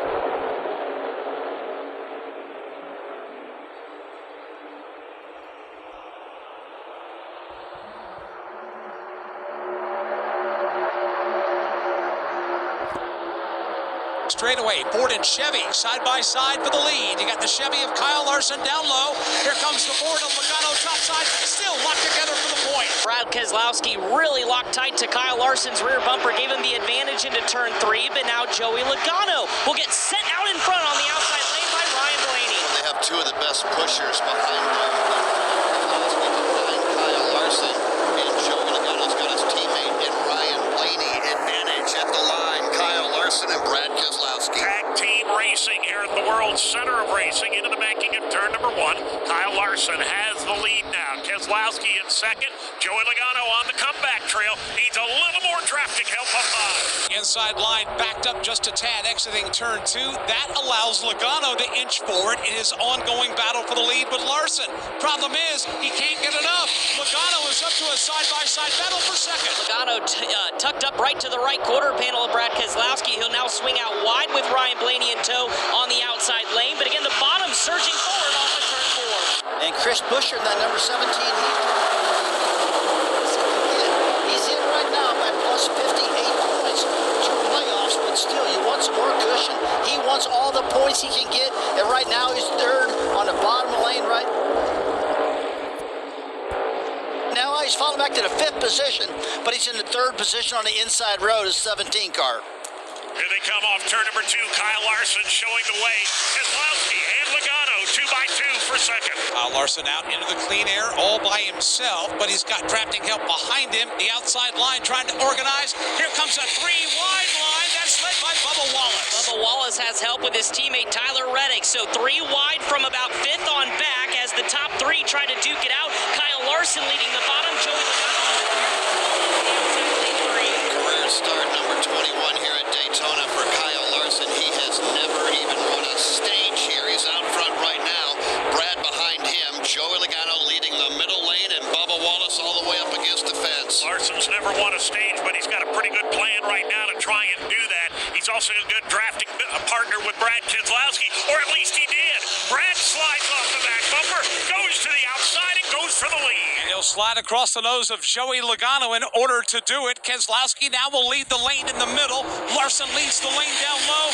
That 3-wide outside line inching forward with Bubba at the control. Larson trades one drafting partner with another. This time on the bottom, it's Chris Buescher who will push him back to the lead. Keselowski lined up with his teammate Joey Logano, and again, lane 3 with Bubba still there. It is, but it's beginning to fade just a bit. She's in the mix in the Cheddar Chevrolet right now. He's the 3rd car on the inside lane. Haven't talked a whole lot about Kyle Busch, but here we are closing in on the end of stage number 2. Haven't heard much from Kyle at all, but he's mushed his way into the top 10 now. It continues to be Kyle Larson with drafting help down low. Keselowski Buescher will now bust his way into the top 5. He is third in line on the bottom of the racetrack. Middle lane still led by Keselowski. It's now Keselowski getting a show from Logano off the end of the backstretch. Rowdy feeling racy on the bottom groove. He's a third car back trying to tuck up to Chris Buescher, but again, wheel to wheel for the top spot between Larson and Brad Keselowski. Keselowski this time gets a shove by Logano. 2 to go in stage number 2. What's interesting is that Chris Buescher is pushing Kyle Larson, while Joey Logano is pushing the boss and Brad Keselowski. Wheel to wheel, side by side, back to watch. Range bedfellows when it comes to the draft at Daytona. You work with whoever will get you to the front. It is side by side for the lead. Downstairs, Larson in the Chevrolet. Upside, Keselowski in the Ford. Behind Keselowski is Joey Logano. He'll provide drafting assistance while Larson gets it down low from Chris Buescher and Kyle Busch. Here's Keselowski with another show from Logano to the lead. That's going to put Keselowski up out in front by about a car length with Joey Logano in tow, but Larson's going to side draft. He'll move up off the bottom on Joey Logano in the race for second off turn 4. Now Brad Keselowski will switch lanes, go from the top. Slides back up, tries to block Logano, can't do it. Joey Logano's got a full head of steam and he's looking for the lead. He's got a foot in the door and he's got momentum up high. Now it's Joey Logano. He will surge around the outside of Keselowski. He's going to bring his teammate along with him. Keselowski now plummeting backwards, in danger of losing the top 5. That teammate that's going to get escort from Joey Logano is Ryan Blaney. He is second on the outside. Todd Gilliland behind them. And now William Byron will step to the outside of Keselowski in a race for fourth. One final surge on the bottom. Brad Keselowski, huge shove from Kyle Larson. Now down to the bottom goes Blaney to block. Logano goes to the top as well. Back to the bottom goes Blaney. A race on the turn 4. Boy, Blaney to the bottom of the racetrack. Now here comes Joey to the bottom. Now Joey back to the top. Block Brad across the line. They come 3 wide, and it's Joey Logano. Joey Logano will pick up the stage win by inches over his teammate Ryan Blaney and Brad Keselowski. And as a matter of fact, it will be Brad second. Green and white checkered flag in the air. Now we see the caution lights go on. Lap number 95, Joey Logano with the stage win over Brad Keselowski, Ryan Blaney, Kyle Larson, and Todd Gilliland. That is your top 5. The rest of the top 10 to the line. Justin Haley was 6th. Kyle Busch was 7th. William Byron 8th. Chris Buescher 9th. And Bubba Wallace was 10th. And that look at the top 10 and who scored points in this stage was presented by the Powerball. Powerball, the official lottery game of NASCAR, wants to make you a millionaire in Victory Lane. Head to Powerball.com to find out how you can enter the NASCAR Powerball playoff. This is Coke Zero Sugar. Could I be the best Coke ever? Try and taste with your ears. Hear those bubbles. Imagine them tingling on your tongue. Fizzy deliciousness.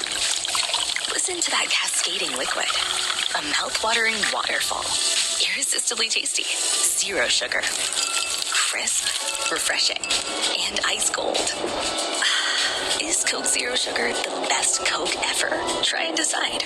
To show you how easy it is to file a claim with Geico, we hired a soap opera star. Gracious me, my car has storm damage and I've had to file a claim. Could it possibly get worse? Will my claims team leave me for someone else? Someone less intense? No. Actually, when you file a claim with Geico, you get your own dedicated claims team who promises to stay with you throughout the process. Oh, I've never known such loyalty. I can't wait for the second season. Geico. Great service without all the drama.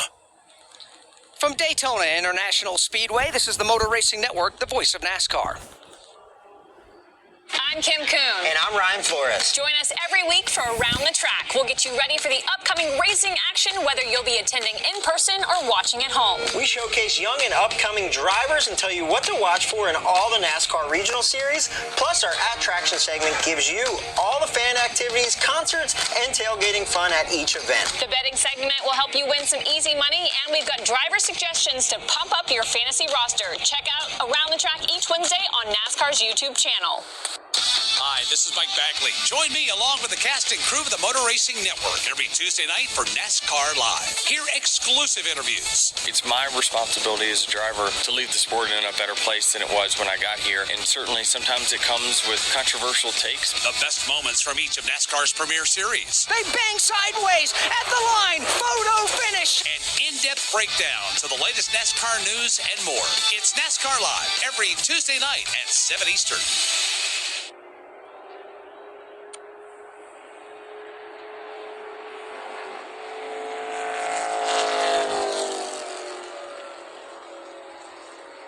Motor Racing Network's coverage from Daytona International Speedway is brought to you by hands-free Skechers slip-ins. Just step in and go. Well, we're glad you are spending your Saturday night with us. We are in Daytona Beach, Florida at the Daytona International Speedway, running the Coke Zero Sugar 400. Jeff Striegel alongside is Alex Hayden, and a guy that's won here before, and that's Rusty Wallace, NASCAR Hall of Famer. Dave Moody, Mike Bagley, Chris Wilner are in the turns tonight, and it is a beautiful night. If you're just joining us, we can start there. We've got a perfect night to go racing under the lights, covering everything on pit road and all the different strategies. Steve Post, Brad Gilley, and Alan Cavana. A number of big names no longer in this event, including Daniel Suarez and Ryan Preece. Denny Hamlin is out. Noah Gragson done. Corey LaJoie, Chase Elliott, Shane Van Gisbergen, they're all out. Another driver that's had a miserable night is on pit road yet again, 2 laps down. Martin Truex Jr. Everybody else, 32 cars running on the lead lap, and we just completed stage number 2. Joey Logano across the line in front of Blaney, Keselowski, Gilliland, and Chris Buescher. What do you think? You said prior to the broadcast when you were talking to Mike Bagley, you said, I am all jacked up. It's Daytona. I doubt that's changed. Nothing has changed for me at all. I mean, it's still a high-pressure deal. I mean, we got playoff guys really, really tight down in the 14th, 15th, 16th position. We just saw Bubba Wallace just kind of pointed his way in. He might fall back out. We don't know. But so far it's been exciting, unpredictable, a little bit crazy with all these fires that we saw early on in the race. Everybody's okay, but we've had a lot here tonight, including 32 different lead changes. In at the cut line right now is Bubba Wallace. He's up 22 on Ross Chastain, who is down 22. Pit road is open, and here they all come. Alan Cavana, here they come. They're headed your way, including the race leader. Joey Logano won that stage, but was also taking notes on what he wants to do if that were the final lap for the win. They asked him what they want for the car. He said nothing. Don't touch it. 4 tires for Joey Logano. Kyle Larson also win. He'll get 4 tires. Cliff Daniels says we are not waiting on fuel. Get out to the end of pit road, Steve Post. There's a lot going to be waiting on fuel down here. Michael McDowell, he did the 4 tires back on lap 86. They're counting down the fuel. Gasses it up. McDowell wins the race off from pit road. Kyle Busch goes out second. Todd Gilliland goes out third. It looks like Josh Berry possibly goes out in the 4th spot. And 4 tires for some, no tires for other here on the midsection of pit road. Brad? And it was fuel only for Josh Berry. Very quick pit stop from that number 4 team. Also, Justin Haley had a clean in, clean out. They decided to make a tire change on that number 51 car after finishing 6th in the stage. William Byron, they actually finished 8th in the stage, but they are still getting service on this number 24. He's got front-end damage from an earlier incident. Rudy Fugle said he was going to hold him, and they're going to work on the car as long as they can, but stay on the lead lap. 2 drivers stayed on the racetrack, Ricky Stenhouse Jr. being one of them, and now race leader, at least at the moment, Brad Keselowski. Lap number 99 goes on the board. I went hands-free. I went hands-free. I went hands-free. I went hands-free with Skechers Slip-ins. Join the millions of people who are celebrating going hands-free with Skechers Slip-ins. Footwear you just step into and they're on.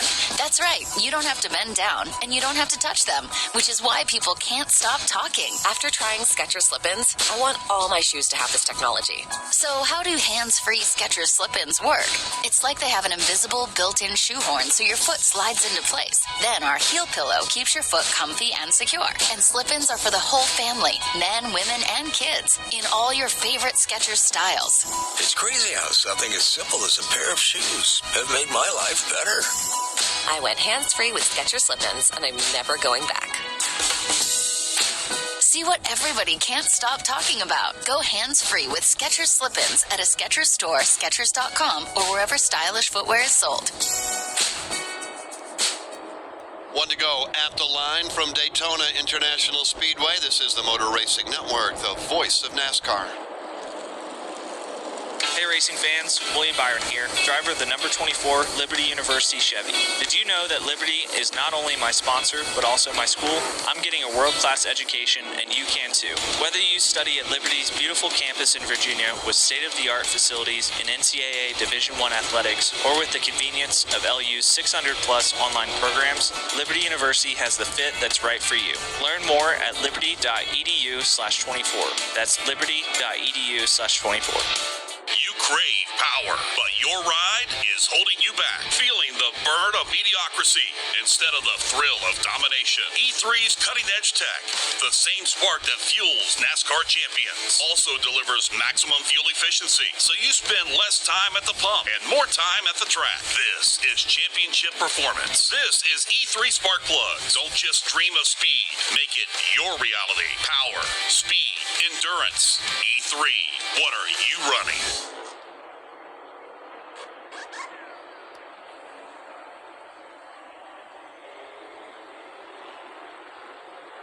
100 laps are now complete. We have 60 remaining here tonight in the Coke Zero Sugar 400 at Daytona. By the way, the Xfinity fastest lap of the race was run by, no surprise, Joey Logano. He cut a lap at 195.448 miles an hour. Xfinity keeps NASCAR fans in the zone with ultra-low lag and connection you can rely on. Stream NASCAR from the best seat in the house with Xfinity, because you only live once. Learn more at Xfinity.com. Field bunched up 2 by 2 behind the pace car in front of Chris Wilner. And it'll be Josh Berry, Alex, who will restart on the bottom. Michael McDowell to his outside of the front row. New player Justin Haley inside row 2 with Kyle Busch to his flank. No surprise, he runs so well at tracks like Daytona and Talladega. Talking about Justin Haley, 101, lap 101's about to go on the board. 59 remain here at Daytona through the Geico restart zone. They go.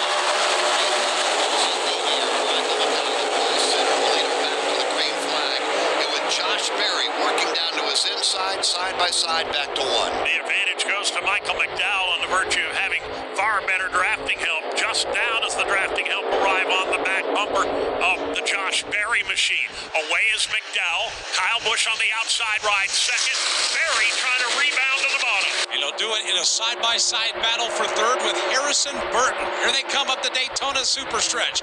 Burton trying to break free from third, but here comes Berry down low with a full head of steam. Bottom line starting to surge.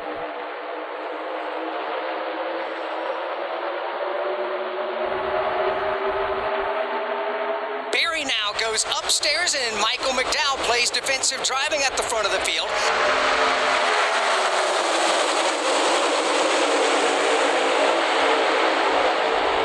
He'll take the top spot away and put the block on. McDowell slides up to halt the progress of Josh Berry. Now we'll go back to the bottom on entry into turn number 1. Berry's going to go with him, so they'll run nose to tail off turn number 2. Then side by side, Haley down to the inside. Kyle Busch to the outside there. Outside line with more drafting help, and it will slowly inch forward. Although Austin Cindric delivers a huge shove for Justin Haley in 3. And Haley will try to slide up into that third position, but instead the forward momentum pulls him alongside. Now a nose in front of Josh Berry. Now to second to the outside. Justin Haley to the back bumper of McDowell. McDowell led the field to the green flag, some 102 left in front here. This time it's Justin Haley giving the assistance, then Kyle Busch, then Harrison Burton and Austin Cindric. Haley driving for Rick Ware Racing once again. So impressive here at the World Center of Racing. He rides a solid second right now on the back bumper of Michael McDowell. Third spot is Josh Berry. There are 3 cars that have broken away. Side by side for 4th. That's where it stacks up. Kyle Busch will break free from that. He'll grab that position. Harrison Burton comes along as well. And Zane Smith is in the mix. And now the top 5, top 6, all on the outside of the racetrack, leaving the door open for Austin Cindric. He drops low to the double yellow line and leads the bottom lane with Chase Briscoe. Tell you what, guys, I got to give a shout out for Austin. Fantastic job out there. I talked to his car owner, Rick Ware Racing, out at the Sturgis Motorcycle Rally about a week ago. These guys are operating out of a small shop. They're really underfunded. Very, very few people out there. And boy, are they flat getting the job done. I mean, for their limited resources, what they're doing here at Daytona is just unreal. Really is. He has won here in the Coke Zero Sugar 400 at Daytona before. He knows how to draft. He knows how to keep his car at the front of the field. And he seems, Jeff, to always be around when the checkered flag flies at races like this. 25-year-old driver from Winnemac, Indiana. And Alex, you are right. And of course, that win that he had goes back to 2019, this race in July.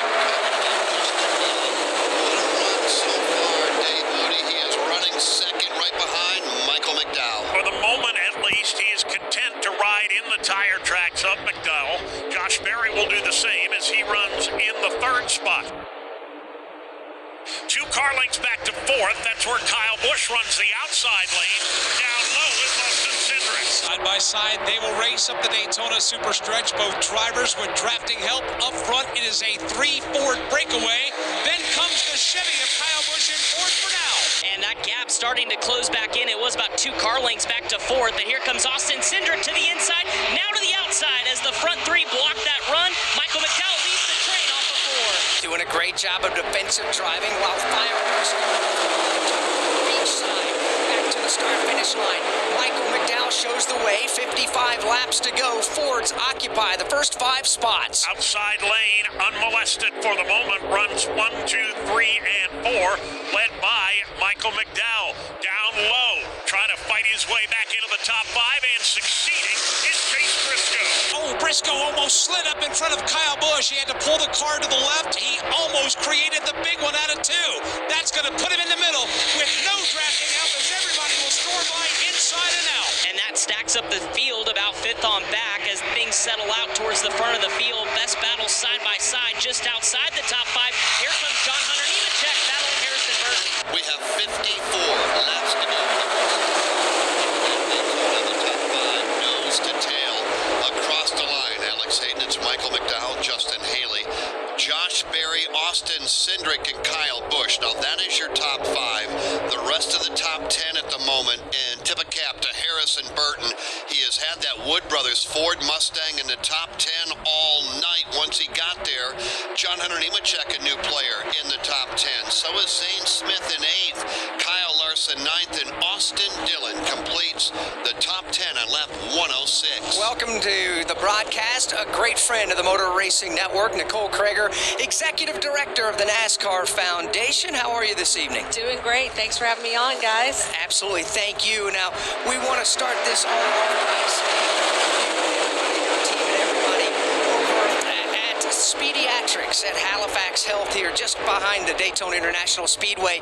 We had the opportunity with the MRN team to come over with you and visit a lot of the kids and put together packages out there. So thank you so very much for that. It's our pleasure. You know, we love the NASCAR family giving back, and nobody does it better than our friends here at MRN.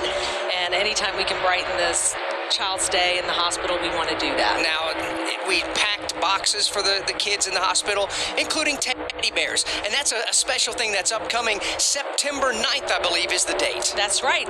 Whether you know it or not, September 9th is National Teddy Bear Day. And on that day, NASCAR, our employees, our racetracks, 10 hospitals giving away teddy bears all across the country.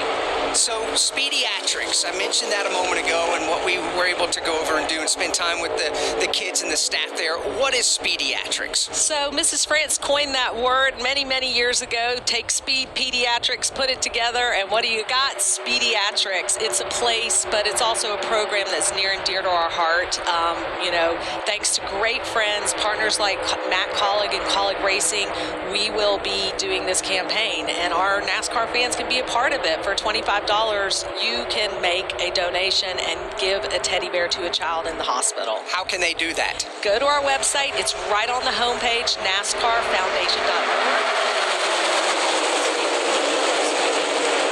Nicole, we just got back from the Sturgis Motorcycle Rally. We raised $398,000, I think, for the NASCAR Foundation and the Rapid City Special Olympics. It's been our 6th year.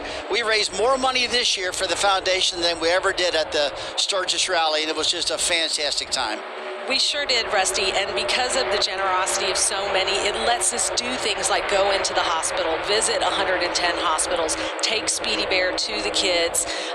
We can't do that without our sponsors and NASCAR and all of our employees, so we're just so grateful and thankful that we can brighten a child's day. Well, we're looking for a bigger and better year next year yet, that's for sure. We got some guests here tonight that came that donated.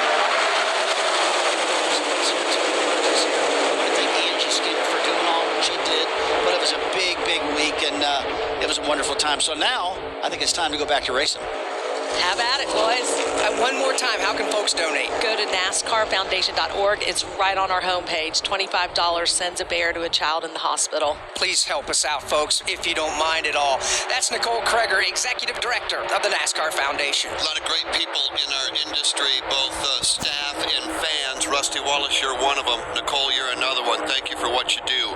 We are down to just 50 laps to go. It's McDowell, Haley, John Hunter Nemechek, Josh Berry, and Kyle Larson. That's your top 5 at the moment. Right now at Wendy's, you can get a small Frosty. The car behind you, going to get a $1 Frosty. The car ahead of you, already had one, going for a second. The person who cut you off earlier, you guessed it, $1 Frosty. Maybe it's all a sign for you to go get one. Just don't cut anyone off. No one likes that person. The iconic Frosty for $1, gotta be Wendy's. Limited time only. Participating U.S. Wendy's. Not valid in a combo. Prices may be higher in Alaska, Hawaii, California via third-party delivery. When you switch and save with Progressive, you could use that money towards golf lessons to become a scratch golfer. Progressive cannot guarantee that you will ever become a scratch golfer. Scratch golfers are really, really good. Drivers who switch and save with Progressive could save hundreds on average, and sure, you could put that money towards lessons, but if you can't hit the broadside of a barn and think you're going to become a scratch golfer, you're delusional. Sorry, just telling it like it is. Savings, maybe. Scratch golfer. Don't hold your breath. Switch and save, you can save at Progressive.com. Progressive Casualty Insurance and affiliates not available in all states. It's universally accepted that golf is hard. Progressive cannot guarantee improved performance on the course. 48 laps to go. No change. Top 5. McDowell, Haley, Nemechek, Larson, and Kyle Busch. What strategies, may lie ahead before we see the checkered flag? We'll find out when we come back. From Daytona International Speedway, this is the Motor Racing Network, the voice of NASCAR. The year was 1993. The NASCAR Cup Series season kicked off with the Dale and Dale show at the Daytona 500. Dale Jarrett's got the lead. He goes to the inside. Earnhardt's not going to get him. On pole position. Green flag is out. We're racing. We're in the turn. Here to the inside comes Kyle Larson. He and Hamlin both. We're on pit road. Four-tire Sunoco Racing Field. The face off from pit road is Denny Hamlin. Eric Jones goes off second. We are live from the track. The Motor Racing Network, your home for NASCAR racing. Don't miss a lap, pit stop, or side-by-side race for the win. Listen to all the play-by-play action on your local radio station at MRN or NASCAR.com.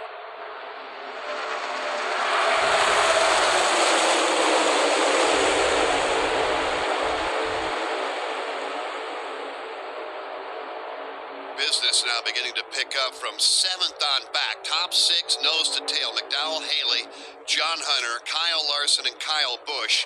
Harrison Burton has 6th, and then it's side by side and 3 wide further back. 46 to go. What's it going to take to go to victory lane? Let's find out. Presented by Progressive Insurance. Insurance for motorcycles, boats, and RVs for protection on the road and on the water. See how much you could save at 1-800-PROGRESSIVE and Progressive.com. The keys to winning tonight.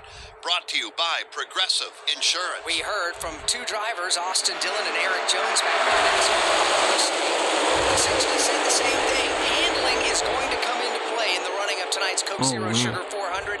And with no practice, you got to rely heavily on the simulation on the computer prior to coming to the racetrack to make sure you got that down. The other is understand who you're racing around. Daytona being the penultimate race in the regular season, there are some desperate drivers out there that can make some desperate maneuvers, and you have to simply survive. This is Daytona in August. A big checkered flag is on the horizon, and everybody wants it. With 44 laps to go, we'll check strategy here in a moment. We'll pick up the the battle for the lead in that side-by-side racing as they make their way off 4 and come back through the tri-oval at speeds approaching 193 as they come across the line. Now the top 4, Dave are nose to tail. McDowell, Haley, Nemechek, Larson, the battles from 5th on back. And for the moment, they're content to ride single file in that top 4. The challenge comes down low. Josh Berry leads the charge. He pulls side by side now with Kyle Larson. That's the battle for 4. He's trying to inch up to a side-by-side battle for 3rd with John Hunter Nemechek. Problem is, he doesn't have enough help to get it done. He'll stay in that wheel-to-wheel formation, getting a shove from Austin Cindric. It's all about strength and numbers. The outside groove has it, but the bottom is more organized, tighter together. Here comes Josh Berry, gets a shove out into that battle now for 3rd with John Hunter Nemechek. That inside lane beginning to grow. And they continue to chug forward. Josh Berry has Austin Cindric and Joey Logano stacked up on his back bumper, but they still have work to do. It's not like he's been able to slash his way to the front, has Josh Berry. It's more like a slow, methodical process, picking up maybe a quarter or a third of a car length every time around. This time he's sniffing to the inside of John Hunter Nemechek. He will get that incremental gain that Dave just described halfway up the Daytona Superstretch. Here he is, wheel to wheel with John Hunter.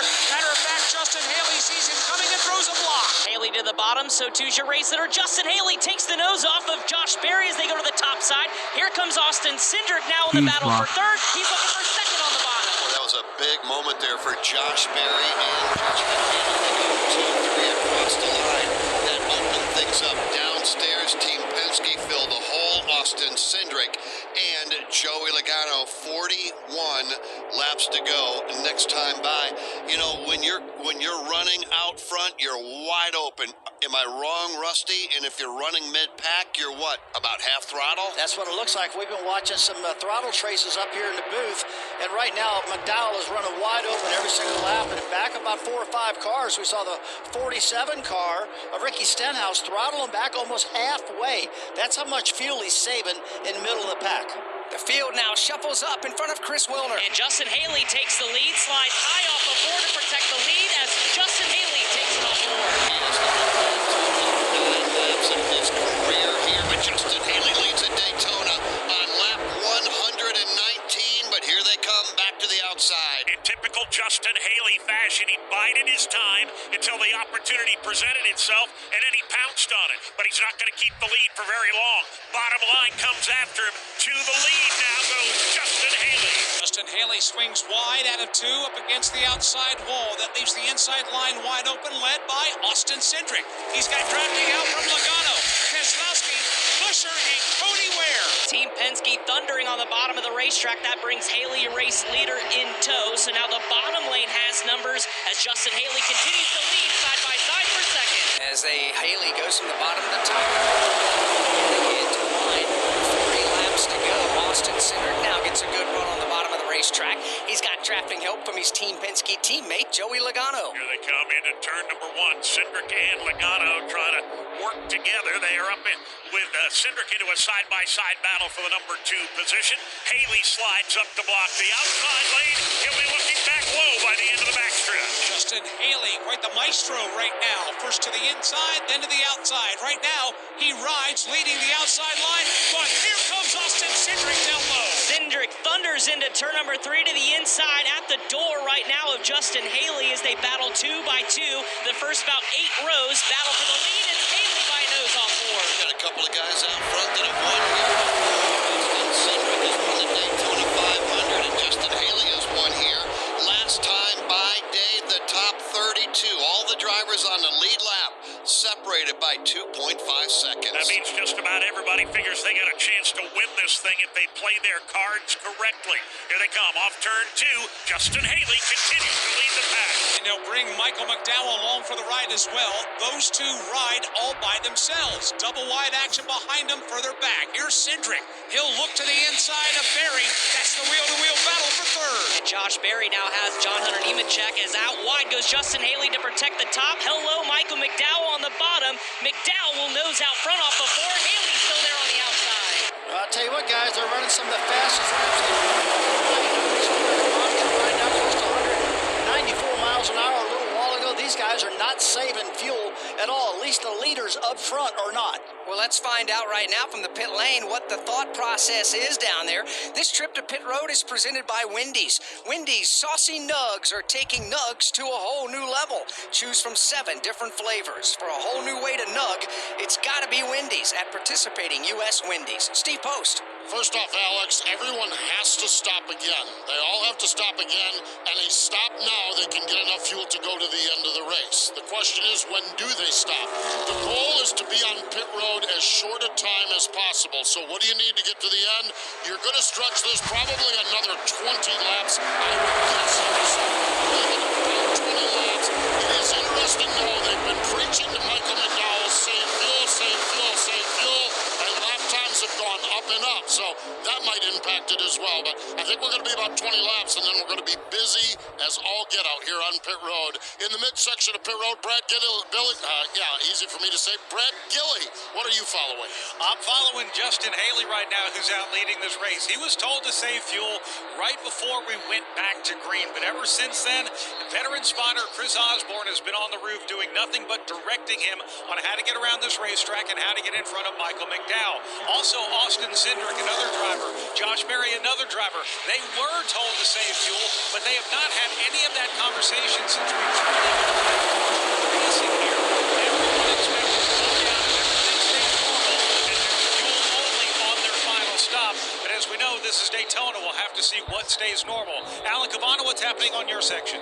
Not a ton of strategy talk on Kyle Larson's radio. We know on the last pit stop, they took only 1 can of fuel. They wanted to maintain as much track position as possible. And we've seen Kyle Larson lead this race, but on the radio, he's not being pressured to lead the race. We've seen him sitting there in about 4th spot just a few laps ago. They came on the radio and said, hey, try to save even more fuel than you are right now. The one major concern is planning for the end of this race. Teammate Chase Elliott is out of this race. William Byron has damage to his car. The 48 of Alex Bowman has damage to his car. They were wondering on the radio. Well, you heard the thunder in Brad Gilly's update, then you just heard the thunder go by 47 seconds later when Alan Cavana gave his update. 125 down, 35 to go. Justin Haley is leading here at Daytona. Right now, let's pause 10 seconds for station identification on the Motor Racing Network.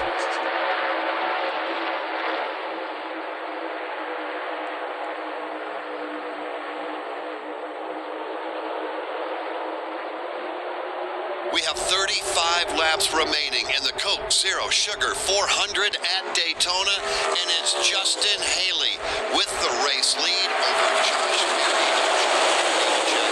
He was just right alongside Alex Hayden and Rusty Wallace. In the turns tonight for the Motor Racing Network, you've got Dave Moody, Mike Bagley, and Chris Wilner. And on pit road, you've got Steve Post, Brad Gilly, and Alan Cavana. Still one scheduled pit stop to be made. The question will remain, when will that happen? I can't wait for golf this weekend, huh, buddy? Time flies. Love you, man. Oh, don't forget your knee brace again. We aren't in college anymore. Moments together matter, so help protect yourself from RSV. If you're 75 or older or 60 plus with a chronic condition like asthma, COPD, heart disease, or severe diabetes, you're at higher risk of landing in the hospital from RSV, and there are no prescription RSV treatments. Check RSV.com, sponsored by Pfizer. Hey, Dave, we need your truck to help us haul our camping gear. Sure, but it's not a truck, it's a Traverse. Introducing the first ever Chevrolet Traverse C71 with best-in-class max cargo volume and standard best-in-class 17.7-inch diagonal touchscreen among 3-row SUVs. It's the perfect companion on any trip.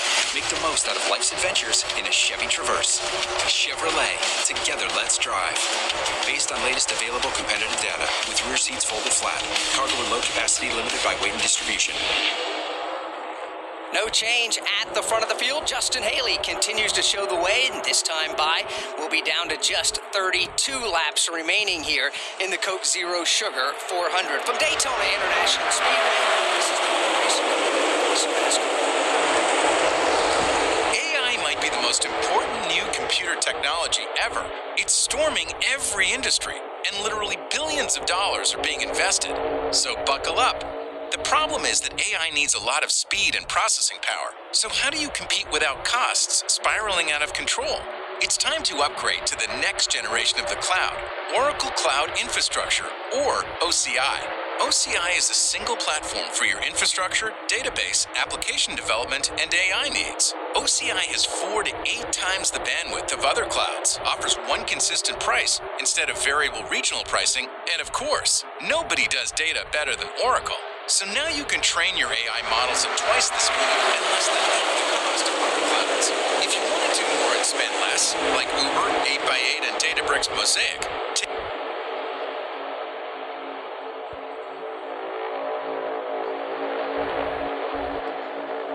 AI needs. Do more and spend less, like Uber, 8x8, and Databricks Mosaic. Take a free test drive of OCI at oracle.com/decision. Oracle.com/decision. I'll tell you what happened. The number one guy on their team. That's who I wanted. You throw yourself against the best until you are the best. And in that game, I was. 30 laps to go in the Coke Zero Sugar 400 next time by. The field, for the most part, beginning to thin out just a bit as far as the two wide racing, Jeff. That's usually a pretty good indication that these teams are beginning to think about when they're going to make a pit stop, and especially in the green flag conditions, you're going to need all the drafting help you can to come to pit lane together. Steve, Brad, and Alan told us just a few moments ago to look for pit stops on or around lap 140. That's 10 laps from right now as Justin Haley has the field behind him. That's right, Justin Haley is leading at Daytona with 30 laps to go over Josh Berry and John Hunter Nemechek, again with 30 laps to go. Why don't we give you a quick mid-race update brought to you by Pfizer. As we sit right now with 160 laps complete, we've had 35 official lead changes at the start-finish line among 13 different drivers. Joey Logano's led the most laps today, a total of 34. Stage racing is already over. Josh Berry won stage number 1. Joey Logano won stage number 2. Joey Logano's earned the most points so far tonight, a total of 19. Dave Moody, like Alex was saying, when we see this type of formation, even though we're winding this thing down, and this formation is drivers up against the outside retaining wall, most of them running single file nose to tail, it's a pretty good indication that pit stops are not too far away. Got a pretty good indication, Mike Bagley, that they're going to be dropping down to the bottom and heading for pit road as soon as they can. 9 drivers have broken free in the single file formation. Side-by-side battle is where Christopher Bell is on the move. Hey, Christopher's been doing that for quite some time, but it's the calm before the storm as everybody organizes up top. Bubba Wallace tries to get up there, but it's still Bell by influence him on the bottom. Off turn number 4, everybody stays on the racetrack, hammer down back to the tri-oval. Justin Haley, he's got a Ford on the back bumper in the form of Josh Berry. The Toyota sits third of John Hunter Nemechek. 2 laps ago, Justin Haley's teammate Cody Ware was leading the inside line and had climbed all the way up to the number 6 position. He got shuffled out of line a bit, has dropped back outside the top 15, but it's a good night for Rick Ware Racing. Cody Ware now the last car on the inside of that trap that's led by Christopher Bell that's trying to inch its way downstairs. Definitely not shy in terms of numbers is the top lane, the low lane trying to rally, but Christopher Bell got a huge shove from Bubba Wallace this time. He'll pull up to Kyle Larson in the battle for fourth. Christopher Bell is rolling on that inside lane. Bubba Wallace is right there also. Other drivers, including Daniel Hemrick downstairs, Brad Keselowski, and others, and slowly but surely, Bell closing in on the race leader. He's making some pretty good progress. As a matter of fact, he's into a side-by-side battle now for position number 3. Christopher Bell has found some drafting help, and he's found the number 3 spot. Well, his drafting help has doubled over the course of the last lap. They see him coming, and they're throwing the block up front. It's Justin Haley and Josh Berry. Christopher Bell's Toyota. The lanes have reversed, and as Haley leads the bottom train, that leaves John Hunter Nemechek, Kyle Larson, and Kyle Busch starting to fall backwards as the bottom lane much more organized this time off board. Well, guys, I tell you what, it's getting down to one very important thing right now. how you get in pit road, how you get off of pit road, and who you're going to draft with when you exit. I've been calculating up here, and I'm thinking maybe they can make it to like 12 laps to go, 10 laps to go. They can go that deep if they want to. But right now, they can pit anytime they want. Put about 5 gallons of gas in this thing, each car, and make it to the end. It's going to take about 5 gallons more than what's in these cars right now to get to the end of this race. That poor old Martin Truex Jr., the racetrack's going to start charging him rent. After he was swept up early on in one of the big crashes we had in the race. Down to 25 laps to go this time by. Look up off of turn number 4, and everybody's going to stay on the track again, Jeff. It's one of those times now. Everybody started to get single file. We're bunching back up double wide. You're starting to get a little bit antsy out there. Well, you migrate to the bottom of the racetrack because at some point you're going to need to get onto pit road. Now, Mike Bagley, for those drivers on the outside of the racetrack, they're trying to find their way to the bottom of the racetrack, but you need to find a hole first in order to be able to do that. Put John Hunter Nemechek on that list, put Kyle Larson, put Kyle Busch, put about 15 drivers that eventually we're going to have to... They are nose to tail from your race leader, Justin Haley, all the way back through about 15th position as Haley leads. Josh Berry, Christopher Bell, Bubba Wallace, and the rest of the field. Off turn number 4, everybody continues to chug around the racetrack. 24 laps to go. Take a quick look up and down the pit lane from our vantage point. Don't see a whole lot of movement at the moment as the field rumbles back to 1. Martin Truex Jr. just making his way off pit road, comes out right in front of the leaders, so they're going to have to go 3 wide around the outside of MTJ as they race the super stretch. Everybody will shift to the right now and make way for Martin Truex Jr. That will move to the apron. The leaders make their way by on the outside. It's still Justin Haley, but here comes John Hunter Nemechek with a run. Nemechek got a huge shove from Kyle Larson down the Daytona super stretch, but Nemechek's going to fall back to the back corner.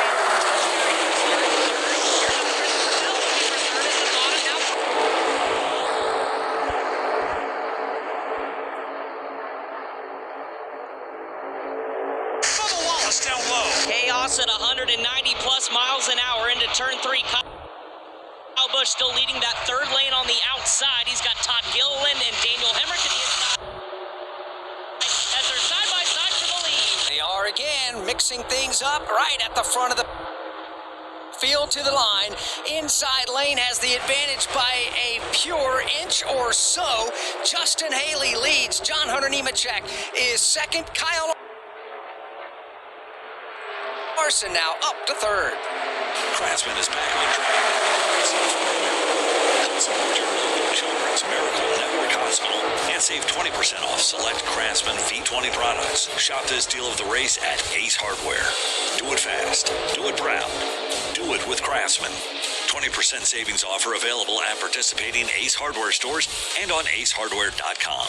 Restrictions apply. See craftsman.com/deal of the race for details. Hi, I'm Kyle Penn. You may know that Victory Junction provides fun, adaptive, and life-changing experiences for kids with all levels of abilities, serious illnesses, and chronic medical conditions. But did you know that camp is free for the children and families we serve? Your support is every gift of the foundation to live their best life. Make your gift today at victoryjunction.org/donate and feel your heart race. From Daytona International Speedway, this is the Motor Racing Network, the voice of NASCAR. Our live goes wide open with some of the biggest names in the sport. The goal is the same, so the mindset's the same, right? The goal is to win the championship. And some familiar voices that you might not have heard from in a while. You know, I thought about going to one of these teams because I'd really like to win the 500. I never planned any of this to start with, right from the very beginning.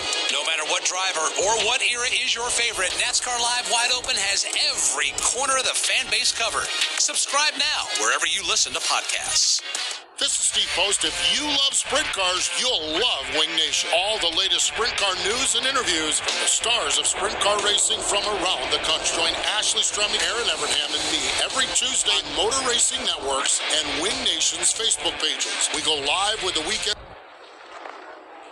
winners and newsmakers from around the country. You can also find the podcast of all past shows on YouTube or subscribe to the podcast on any of your favorite podcast providers. Wing Nation, all sprint cars, all the time. So we had the 42. John Nemechek crashed, spun around on the back straightaway. Got a flat tire. Welcome back to the Coke Zero Sugar 400 here at Daytona. We work the caution flag now for the 5th time for a problem on the Daytona Super Stretch. And it happened halfway down the backstretch, Alex. Contact while racing for the lead. Saw John Hunter Nemechek spin to the inside and do the slide for life all the way down the end of the back straightaway, all the way through turn number 3. They have taken the grass out of the skid pad that was over here last year, and even in the Daytona 500, it is all paved, and that kept John Hunter Nemechek's car on the ground. He spun it, kept going. What could have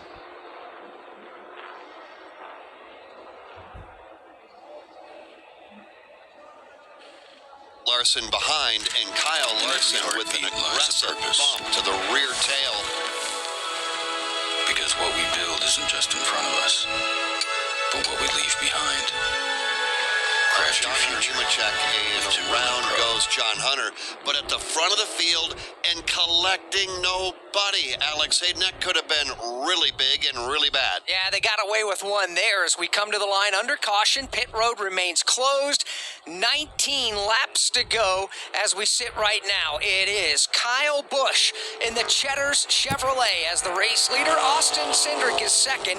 Kyle Larson is third. Michael McDowell fourth. Josh Berry is fifth. Brad Keselowski is sixth. Christopher Bell seventh. Joey Logano eighth. Justin Haley is ninth. And Bubba Wallace is 10th. Daniel Hemrick is 11th. Ryan Blaney 12th. Todd Gilliland 13th. Chase Briscoe 14th.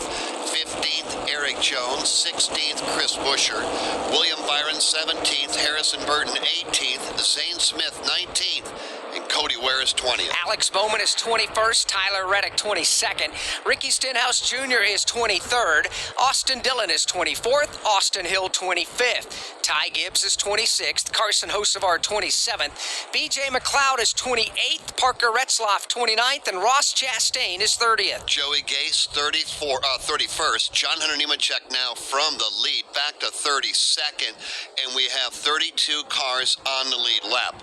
Martin Truex Jr. right now 4 down. It's just been a long, miserable night for Martin Truex Jr. Corey LaJoie continues to soldier on. He is 33 laps down. Everybody else done out of the race. Shane Van Gisbergen out 35th. Chase Elliott 36th. Noah Gragson out 37th. Same for Denny Hamlin 38th. Ryan Preece 39th. And Daniel Suarez is 40th. I get we probably won't see a lot of tire changes. It's going to be mostly all fuel. But, man, you got to get on and off pit road. This is where some of those guys that only need the splash of fuel, Sunoco fuel, have the advantage. Yeah, they do. Everybody was on pit lane essentially at the same time, laps 98 and 99. So it's who saved the most fuel on that last green flag stretch, which was 40 laps. By the way, that was our longest green flag stretch of the race tonight. Pit lane is open. Alan Cavana, here they come. Joey Logano, the first one on pit lane. The call is fuel and fuel only. 1, 2, and 3. Logano is on and off pit road. Steve Post. Ryan Blaney is in, going to be fuel only. Race leader Kyle Busch comes in, going to be fuel only there as well. Brad Keselowski, he's in the second pit box. Michael McDowell in the first pit box. Here they come, the race on pit road. It's going to be won by Austin Cindric. Cindric goes out first. Brad Keselowski and Kyle Larson side by side. Michael McDowell and Kyle Busch side by side. Those are your front 5 cars, but fuel only stops here on this one, Brad Gilly. And that was 3 seconds of fuel for Austin Cindric. That's all he needed. Also, Josh Berry came in for a splash of gas. William Byron splash of gas for him. Also for Justin Haley, fuel only on this stop. And the first one off of pit road with a 2 or a 3 second stop was indeed Austin Cindric. Then came Brad Keselowski, Kyle Larson with a 2.8 second fuel only pit stop. Michael McDowell, Kyle Busch, top 5 off of pit road. As we continue under the caution flag, you know, this sets it up here, Rusty. You were telling me just a moment ago, kind of off air, you're figuring that they were going to need a good 5 gallons or so to make it to the advertised distance. Yeah, that kind of makes sense. I heard of a 3-second stop. That's about what it takes to get 5 gallons out of these tanks right now, out of these fillers. So that made sense to me. So right now, what I'm looking at, what if we got to go green, white, checker overtime? Overtime is the only thing these guys got to worry about right now. That could get them in trouble. 17 laps to go here tonight at Daytona. Guess what, people? Wendy's has new saucy nugs. You heard me. Wendy's nugs now come in 7 saucy flavors. Buffalo, honey barbecue, garlic parm, spicy ghost pepper. You can literally hear your taste buds after every bite. I'm serious. Listen to mine. Okay, that's just me playing with sound effects, but you got the idea. For a whole new way to nug, gotta be Wendy's. Gotta be fresh. At participating U.S. Wendy's. Every sports fan dreams of going pro and wants that feeling of being at the top of their game. So now is your time to stop dreaming the dream and start living it. The team at Advent Health has got your back with expert care and resources. They can help you feel strong, confident, and supported. So get pro-level care with Advent Health, the official healthcare provider of Daytona International Speedway and Legacy Motor Club. Back to the green when we come back from Daytona International Speedway. This is the Motor Racing Network, the voice of NASCAR. You crave power, but your ride is holding you back. Feeling the burn of mediocrity instead of the thrill of domination. E3's cutting-edge tech, the same spark that fuels NASCAR champions, also delivers maximum fuel efficiency, so you spend less time at the pump and more time at the track. This is championship performance. This is E3 Spark Plugs. Don't just dream of speed. Make it your reality. Power, speed, endurance. E3. What are you running? Keep up with all of the action during the 2024 NASCAR season with NASCAR Today. William Byron has won the Daytona 500. Every weekday throughout the season, we'll bring you the latest news and insights. At that point, I really had in my mind, okay, we can really win this. As we count down the days to championship weekend in Phoenix. It's surreal still. I can't believe I'm in this position. I'm Chase Elliott. Listen to NASCAR Today every weekday right here on the Motor Racing Network. This is Tyler Reddick. You're tuned into the excitement of the NASCAR Cup Series on the Motor Racing Network, the voice of NASCAR. Now back to the race. Hang on, 16 laps to go here tonight at Daytona International Speedway. Getting ready for a Geico restart presented by Geico. Is your insurance playbook lacking? Switch to Geico and get all of your insurance coverage from one place. Go to geico.com tonight to get started. Chris Wilner, here they come. Well, the intensity meter, Jeff, is about to be turned up to 11. Brad Keselowski and Austin Cindric, your front row. Cindric elected to the outside, Keselowski to the inside as they come back to the restart. Jesse Delavote, the pace car driver, will take it to the pit lane field, makes their way to the Geico restart zone. 16 laps to go in the Coke Zero Sugar 400. Brett Dalton puts the green flag high and lets it fly as we're racing again as they go through the gearbox. Couple of Ford Mustang dark horses on the front row.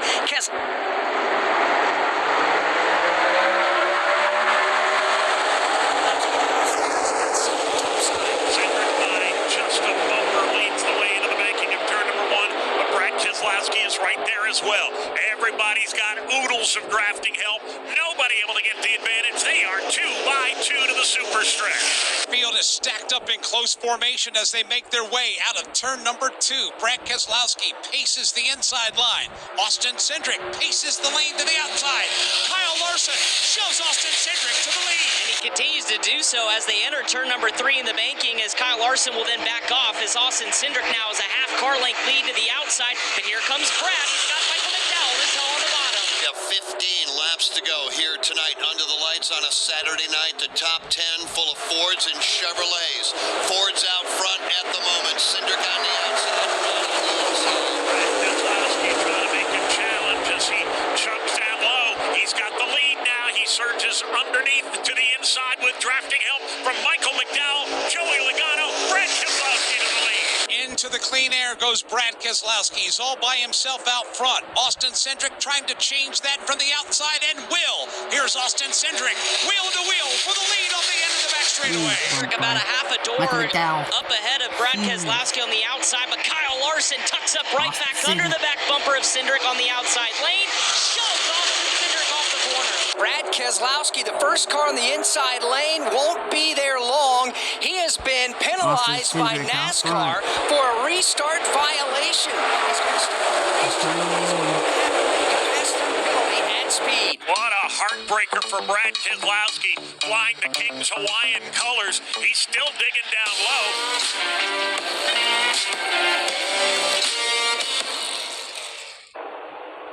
Back to the race now. Austin Cindric back on his right rear quarter panel. Lane number 3 starting to develop a little farther back. And Justin Haley in tow. Let's just be very quick and very clear. What did Brad do to bring out the violation?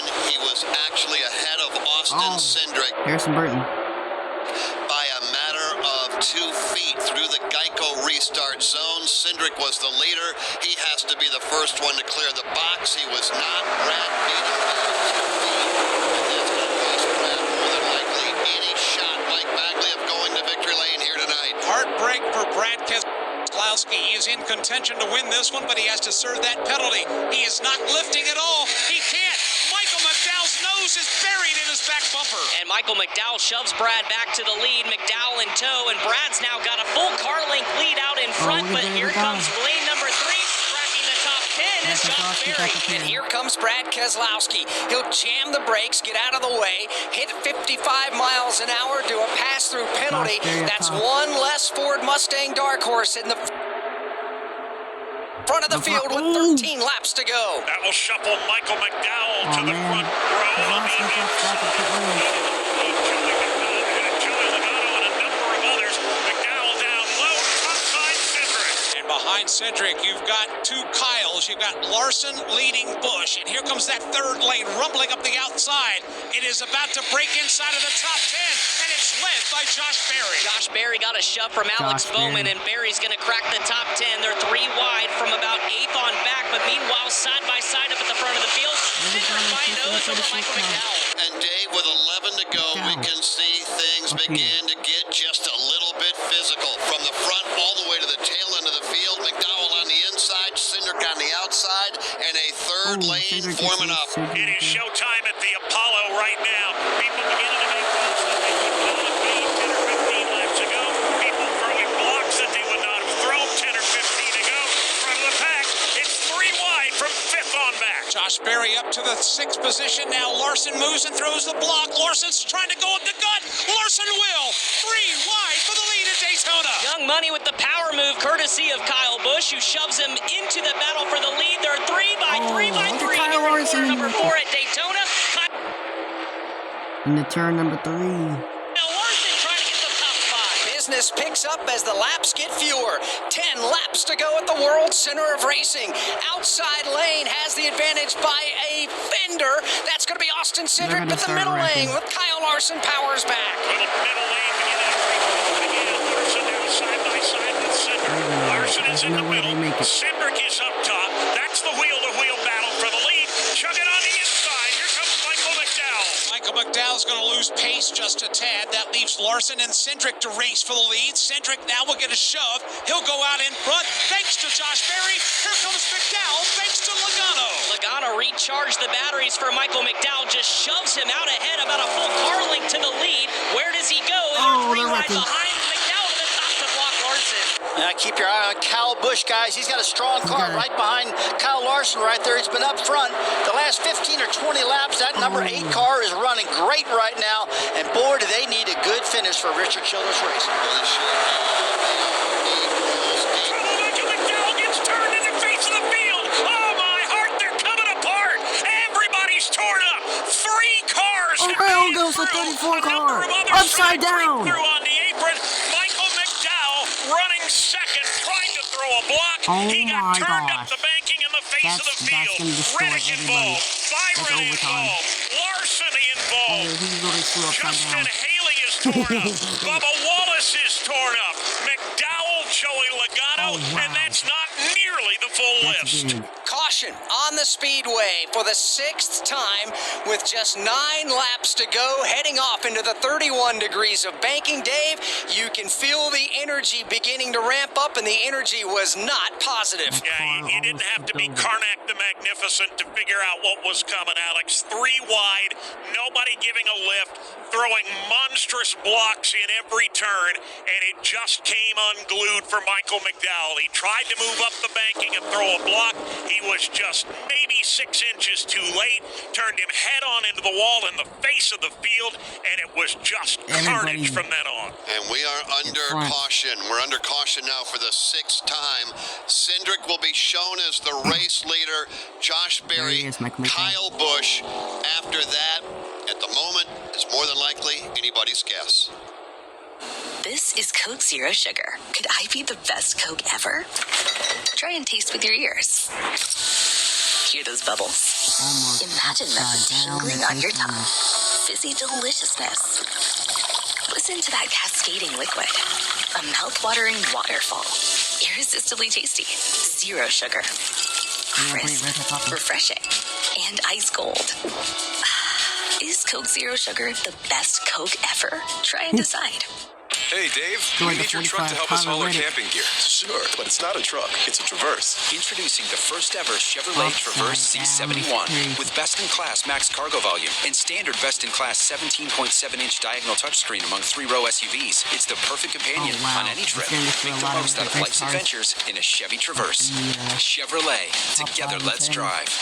Based on latest available competitive data, with rear seats folded flat.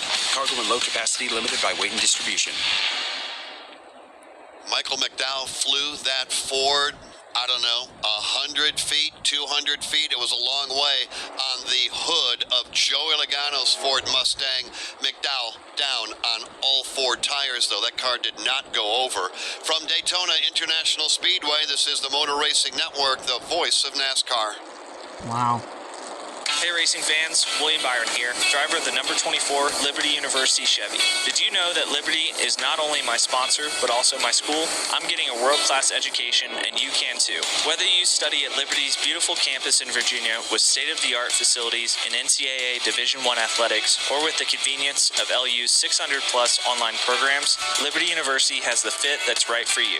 Learn more at liberty.edu/24. That's liberty.edu/24. For 3 decades, Racing Electronics has been the #1 choice for scanners, headsets, and all race day communications needs. Racing Electronics provides the ultimate fan experience for the ultimate NASCAR fan. Hear uncensored communication from every team in the race with a scanner from Racing Electronics, or tune into the MRN radio broadcast. To learn more, visit racingelectronics.com today. Be race ready, be RE equipped. This is Kyle Busch. You're tuned in to the excitement of the NASCAR Cup Series on the Motor Racing Network, the voice of NASCAR. Now, back to the race. 6 to go. Next time by the field right now under caution, 70 miles an hour off the banking in turn 2 where it all broke out.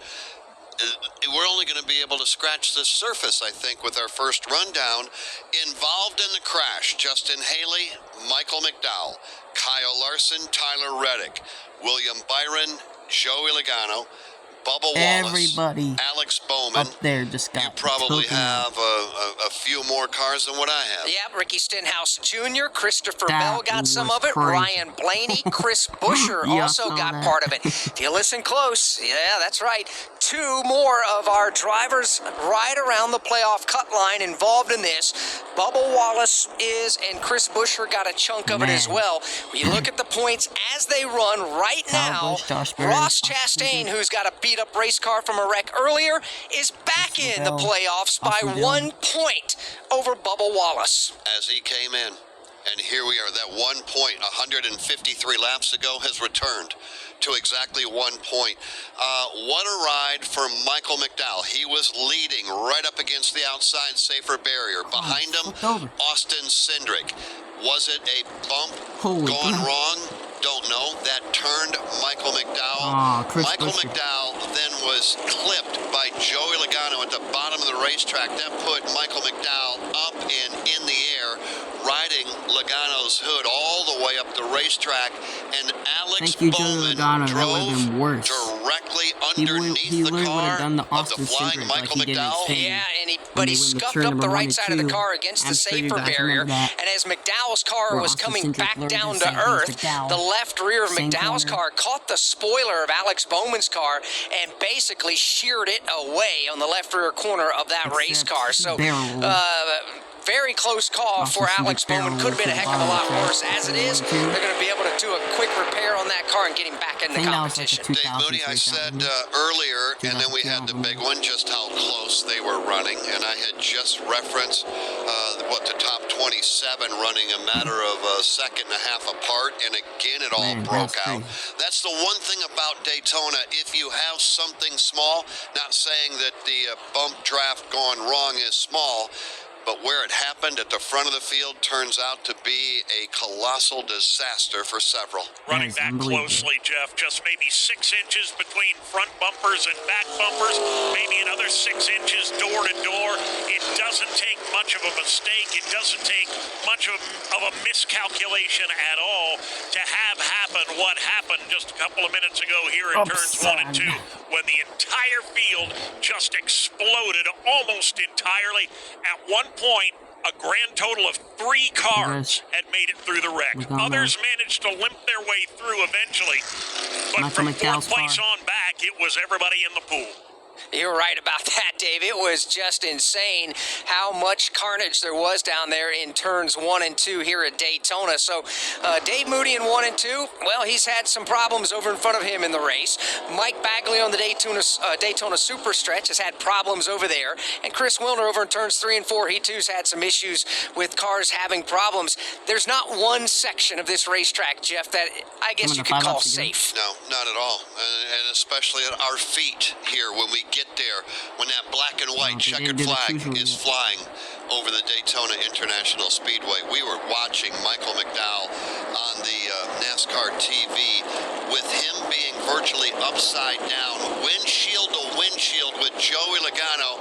Michael McDowell's helmet could not have been more than 5 feet from the helmet of Joey Logano, separated only by 2 windshields of those Ford Mustangs. Now, pit road is open, and we will see some cars make their way down. Most of these cars were running at the tail end of the field. They include Ross Chastain. They'll go right side tires. Alex Bowman is in. Damage fixing continues there. Other cars making their stop. Postman in front of you. John Hunter Nemechek brings his car in. BJ McLeod is in, and they continue to work on the Bubba Wallace car.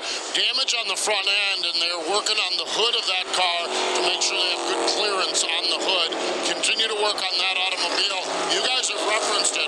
As Ross Chastain drives by, this is a pretty spirited battle here for the final spot between Ross Chastain and Bubba Wallace. And right now, Booty Barker and this team are just trying to nurse this thing home and get every point they can possibly get as they continue to work on this Toyota Camry down here for Bubba Wallace. The damaged vehicle policy clock has expired on 2 cars, and they're out of the race and going to the garage area. They are Ryan Blaney and Ricky Stenhouse Jr. They will be scored out of the race. Jeff, they're still racing to go here. We're down to 5 laps to go in the Coke Zero Sugar 400. Cleanup about to wrap up over there in turns 1 and 2. I don't see too many more lights out there.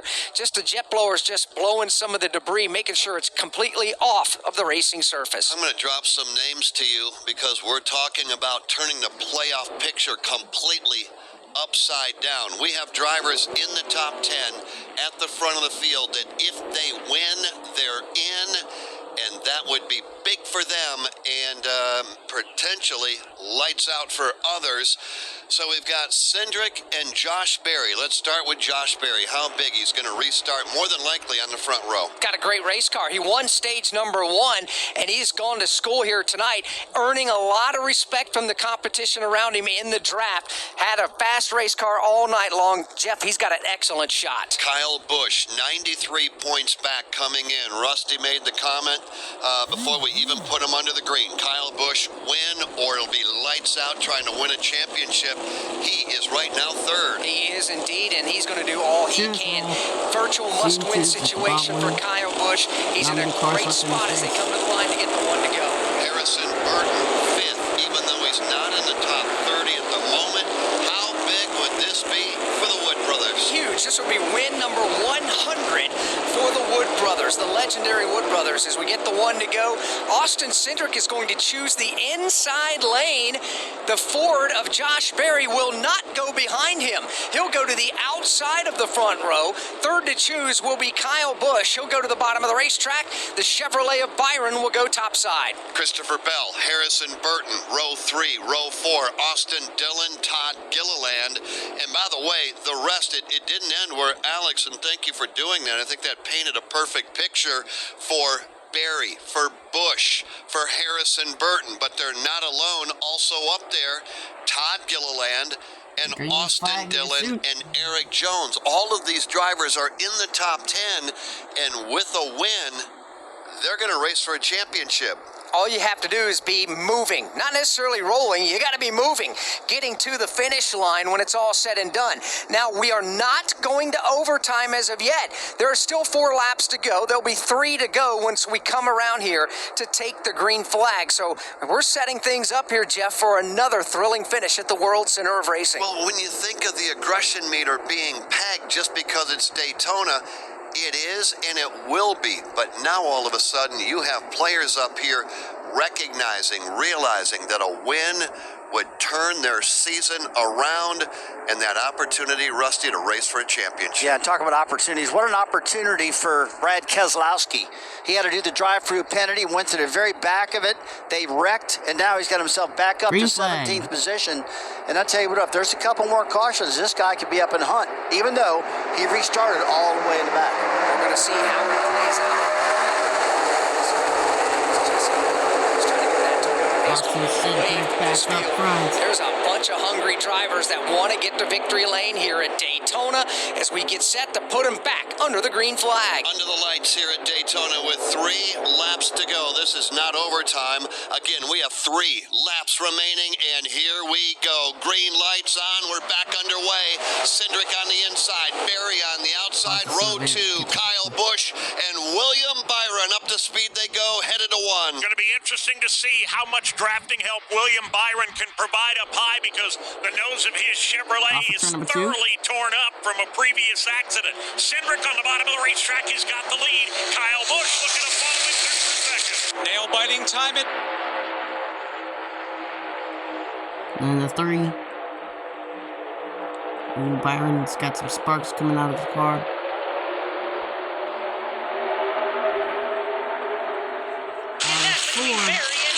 Very close quarters racing back to the Tri-Oval. 2 laps to go.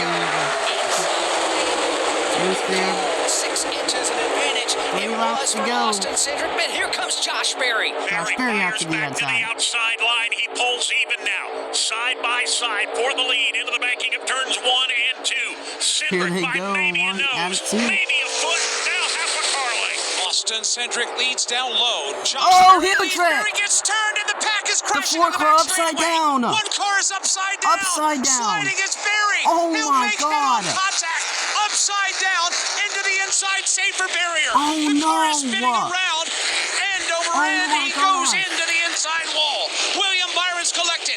Eric Jones, Austin Cindric, Todd Gilliland, Austin Hill, Oh, Austin no. Dillon. He All okay? have contact, are involved. Josh Berry's car upside down, 3/4 He's the way climbing out of the down the race back car. straightaway. And Mike Bagley, you keep an eye He on did the- Josh he Berry did the Red after Priest. a massive hit Oh, the upside down 43 and almost flew into over the too. inside retaining That would have wall. been terrible. It will be Kyle Busch as the race leader as he comes across the line. Again, under the caution, it's Kyle not Busch over, not by a wins, long I shot. believe. Kyle Green, white checker. Busch, Josh red Berry out of his flag car. is coming out on lap 159, unofficially at the line. Busch, Burton, and Bell. Top 3. How about this? Parker Retzloff driving the Linda Beard-owned Chevrolet. Parker is 4th, and John Hunter Nemechek is 5th. Let's get it quickly. Back out. We'll get to Mike Bagley in a minute. Let's get to the Care Center first. Joey Logano is out. That was a It's all huge right, but hit to you just that saw ball. yet another wreck, car going over. Just shaking your head. How do you explain tonight? Yeah, I mean, it's speedway racing, man. It's a lot of fun till it's not. And, we did a good job keeping our car in position all night, up at the top 5 the whole race. Good night, got man. a stage win, which is great. That was crazy. McDowell just got turned and came down in front of me, nowhere to go. And Red flag is out. I think he's okay as well. So pretty big hits there. And then horrible to see Josh Berry there a second ago upside down in the wall. Got to figure out how to keep the cars on the ground. Not doing enough to fix that. All right, Joey Logano out after his wreck, after another dominating car tonight. Yeah, we're under the red flag. Cleanup continues, and Mike Bagley, all eyes on the Josh Berry car. And there is an armada of safety vehicles that have arrived on the scene. What they're focused on first is getting the car righted and get put on all 4 wheels. Once that happens, they can get Josh out of the car. Right now, the wrecker is there, and they are stirruping the wheels. Once they do that, then they'll ease the car back over. No short of at least 20 safety workers that are tending to Josh Berry that still is upside down, strapped into his race car here on the back straightaway. More from Mike here coming up shortly. Back to the Advent Health Care Center, and let's hear from Justin Haley. Justin Haley out of the Care Center. You found yourself up front. Usually there's safety out there. Describe what happened from your windshield. Yeah, I'm not sure. Just last few laps of the speedway race. So, Man, yeah, good flipping run that for car us. was tough. Appreciate everyone at RWR for their hard work. Had a good car, led some laps, and go to one of our better tracks next week. What do you take away from something like this? When you were out there, you were leading laps, you're leading the field. Yeah, it's just fuel strategy and pit stops and stuff. I mean, we just got lucky to flip one of the stages there, and we're able to get up front. So, yeah, good run. Justin Haley out of the Care Center tonight. Yeah, tough break. Justin Haley, a lot to be proud of. Led 21 laps tonight, did Justin Haley for Rick Ware Racing. 3rd on the lap leaders count there. Joey Logano has led the most. He's out of the race. Michael McDowell, 2nd most. He's out of the race. Justin Haley, 3rd most laps led. Wow. He's out of the race as well. What are you trying to say? Trying to say, well, 4th on the lap count is Bubba Wallace. 5th is Austin Cindric. Both of those drivers have got damage. Let's go back to Mike Bagley out on the Daytona Superstretch. Josh Berry's car is back on all 4 wheels. He has immediately climbed from the car and gave a thumbs up to everybody. That's the best news of the night here in Daytona. After a horrific crash, Josh Berry spinning on his lid down the back straightaway has been righted. He's out of the car. He, too, will be Those are headed some to the serious infield hits care to this center wall. under his own power. And thank you for Following building the these racetrack, race cars he the hit. way That you was do. unbelievable, man. Absolutely. Josh Berry, we understand from Mike, is at least okay at the moment. We'll hear from him hopefully later on. Let's get you back to the Advent Health Care Center now. And here's Alan Cavana. Ricky Stenhouse Jr. checked and released. What happened from what you saw? I was just running the middle there, kind of saved our car all day, and actually made our way closer to the front a little quicker than I thought we were going to be able to. Crazy. That caution kind of killed us. We had been saving a ton of fuel in the spot that we were in. Felt like we were going to gain some track position on that green flag pit stop, but obviously we didn't get that, and we were mired back in 20th, and so we got the 3rd row on the end in the middle there, and looked like the 2 just turned the 34, and then we all piled in there. So just part of it. All right, just part of it. Ricky Stenhouse Jr. ends his night here at the Care Center. Tough break there. Look at And that these hit to drivers that wall coming right out of the there. Care Center right now were involved in the On that big screen at the crash. bottom left. That happened on our 7th, or make that the 6th caution of the race. That was Back a on lap huge 1, hit. number 57. Back to Alan Cavana. Michael McDowell nearly went over. Now he's watching a replay of Josh Berry going over, but he is out consulting with Joey Logano right now. Michael, it's good to see you out here. After that near wreck, you're watching Josh Berry do it right now. Let's talk about yours and what happened to you going in the corner. Okay, his was way worse than mine, so glad to see him walk out of that. It's racing at a super speedway. It's it's not the cutoff race, but it feels like the cutoff race, right, to get into the playoffs. And we are putting ourselves in position to have a fighting chance, and really proud of everybody at front row. That's what we needed to do. We needed to be up front and have a shot at it. And, just going into turn 1 there, I haven't seen it, but I felt like I got turned. Now, whether that was a big run coming or a big shove coming, the 2 was pushing me good, and I just kind of got pushed off in the turn 1, and it took off. So, yeah, it's unfortunate. I'm not mad at him. I mean, it's super speedway racing, everybody going for it. He was trying to be a good Ford teammate and push me to the front. We almost had the 5 cleared, so I'll have to go back and watch it. But, just bummed for my team. We had a really fast Ford Mustang, and, you got to win to get in, and we didn't do that. Anytime you're airborne, it looks scary. You're okay? Yeah, the hits weren't bad. I mean, like I said, that 4 car right there is way worse than what I had going on. I felt it go up in the air. Then I'm not sure who it was that hit me while I was in the air, but it felt like that kind of set me back down. So, we'll always look at it and study it and see if there's anything we can do differently. But, yeah, it's the end of a Daytona. Wow. And you have that. Unbelievable how he walked Michael away from that. McDowell, okay, guys, interesting Miracle from God, vibe man. down here as they're coming out of the care center after a big wreck, and yet they're watching the replay of the Barry wreck with the first time they've seen it. Everyone kind of enthralled with that right now. It's an interesting situation. Yeah, a spectacular crash involving Josh Berry. Mike Bagley reporting Josh out of that race Yeah, car. 43 climb on the Under other the red car. flag, lap 159. side. This race will be headed to overtime. To show you how easy it is to file a claim with Geico, we hired a soap opera star. Gracious me, my car has storm damage and I've had to file a claim. Could it possibly get worse? Will my claims team leave me for someone else? Someone less intense?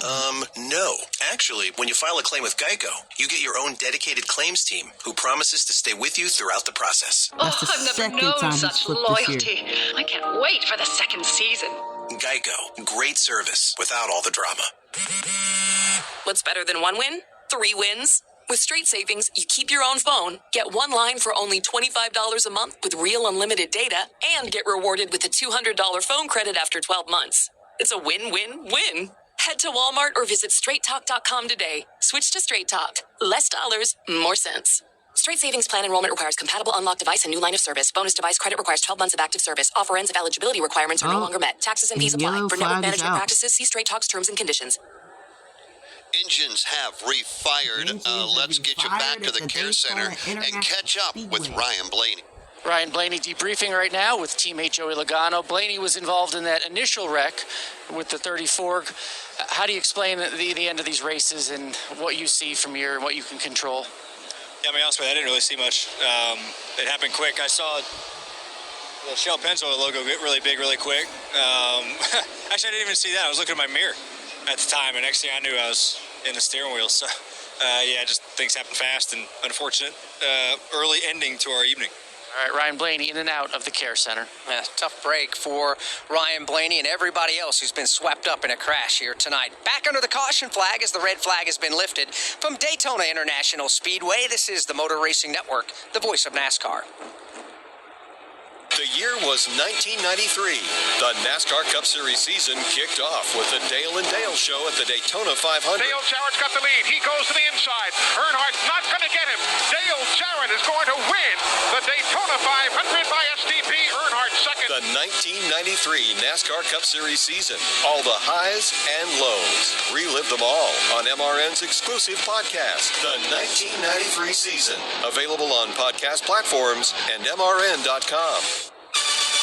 From the infield garages to the race shops, NASCAR Hot Pass is your all-access ticket to the latest news from the sport. Well, we got them down, now we put our foot on them. Then that's the attitude you got to have. I don't think it's a move that can have any success at Martinsville. I still don't know why it worked. Stay up to date with all of your favorite drivers all year long. Get to the Final Four is what every driver in NASCAR's goals are. NASCAR Hot Pass, weekday mornings from the Motor Racing Network. This is Austin Cindric. You're tuned in to the excitement of the NASCAR Cup Series on the Motor Racing Network, the voice of NASCAR. Now, back to the race. Video, y'all. 2 hours. Well, 3 hours. Under caution here in the Coke Zero Sugar 400, we are indeed now headed to overtime here tonight at Daytona. The pit lane will open up this time by. If anybody elects to come to pit road, they can do so without penalty. And we'll see whether anybody elects to do that or now. Sunoco fuel becoming precious. But as you heard from Steve and Brad and Alan on pit road, I think most everybody believes they have enough to go through one overtime. If we do get to a second one, well, that might get a little dicey. Kyle Busch is out front in a must-win situation, and he is in the catbird seat. How about Harrison Burton driving for the Wood Brothers? He is second. Christopher Bell, Parker Retzloff driving for Linda Beer. They have a grand total of one full-time employee on that team. And Parker's got their car right now sitting fourth. And then you get back to Cody Ware, who is right now in position number 5. You could see one whale of an upset here, depending on how it all shakes out. You're right about that. We for sure have a minimum of 2 more laps of racing as we're in overtime. The 84. It will be a green-white checker once we get set to go. But it's funny how things happen, Rusty. If you look at the running orders, they sit 11th, 12th, and 13th. Bubba Wallace, Chris Buescher, and Ross Chastain. Those are the 3 drivers fighting for that last playoff spot. Man, they're fighting for that playoff spot. For them, they got one more race. They got Darlington they can go to. But, you know, when it comes to the restart of this particular race, here shortly, look, we got a Chevrolet lead, and then we got a Ford, and then a Toyota. And then on fourth, we got another Chevrolet, a Ford, and a Toyota. So nobody's bumper to bumper, side by side. Everybody's pretty well independent on the restart. You know, I was also looking that, Brad Keselowski in position, even though he had the penalty, he's back inside the top 10. It's Busch, Burton, Bell. 1, 2, 3. Parker Retzloff and Cody Ware, top 5. John Hunter Nemechek, 6th. Brad Keselowski, 7th. Ty Gibbs, 8th. Daniel Hemrick, 9th. And Carson Hocevar completes the top 10. 11th is Bubba Wallace. 12th is Chris Buescher. Ross Chastain is 13th. Alex Bowman is 14th. 15th is Chase Briscoe. B.J. McLeod from Wauchula, Florida is 16th. 17th is Joey Gase. 18th is Zane Smith. 19th, Eric Jones, and 20th is Austin Dillon. And we're going to be back under the green flag in one lap. Kyle Busch to the inside, Harrison Burton to the outside. Running 21st for the restart and overtime. Austin Cindric 21st. Austin Hill more than likely will. These are all damaged race cars now. You get back to Austin Hill and Todd Gilliland and Kyle Larson, and then you get back to Josh Berry. He's not in the race. So we're getting down to the point now where unofficially, Alex, what do we have? 23 cars remaining in the event? Yeah, we do. You mentioned some great potential upset stories. How about the driver that's going to restart 4th, the outside of the 2nd row, Parker Retzloff, the 21-year-old from Rhinelander, Wisconsin. I know you were just talking about him. His 2nd career Cup Series start is in position to have a great night. Can you imagine if they go to Victory Lane? It'll be the postman and about 3 other people, because that's all they have on that team. But that's not true. They've got a full staff of people down there trying to get Parker to Victory Lane, and he is ready to go, and we'll have it for you in a moment. First, we need to pause 10 seconds for station identification on the Motor Racing Network.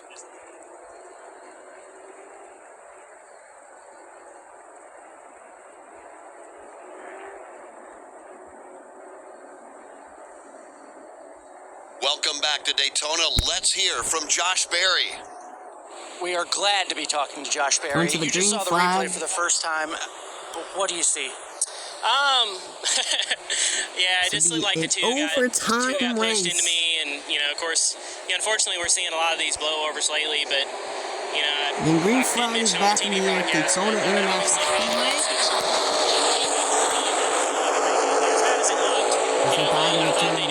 Big improvement over what Ryan had last year. So just can't believe we flipped 2 of our Steerhouse cars in a row like that.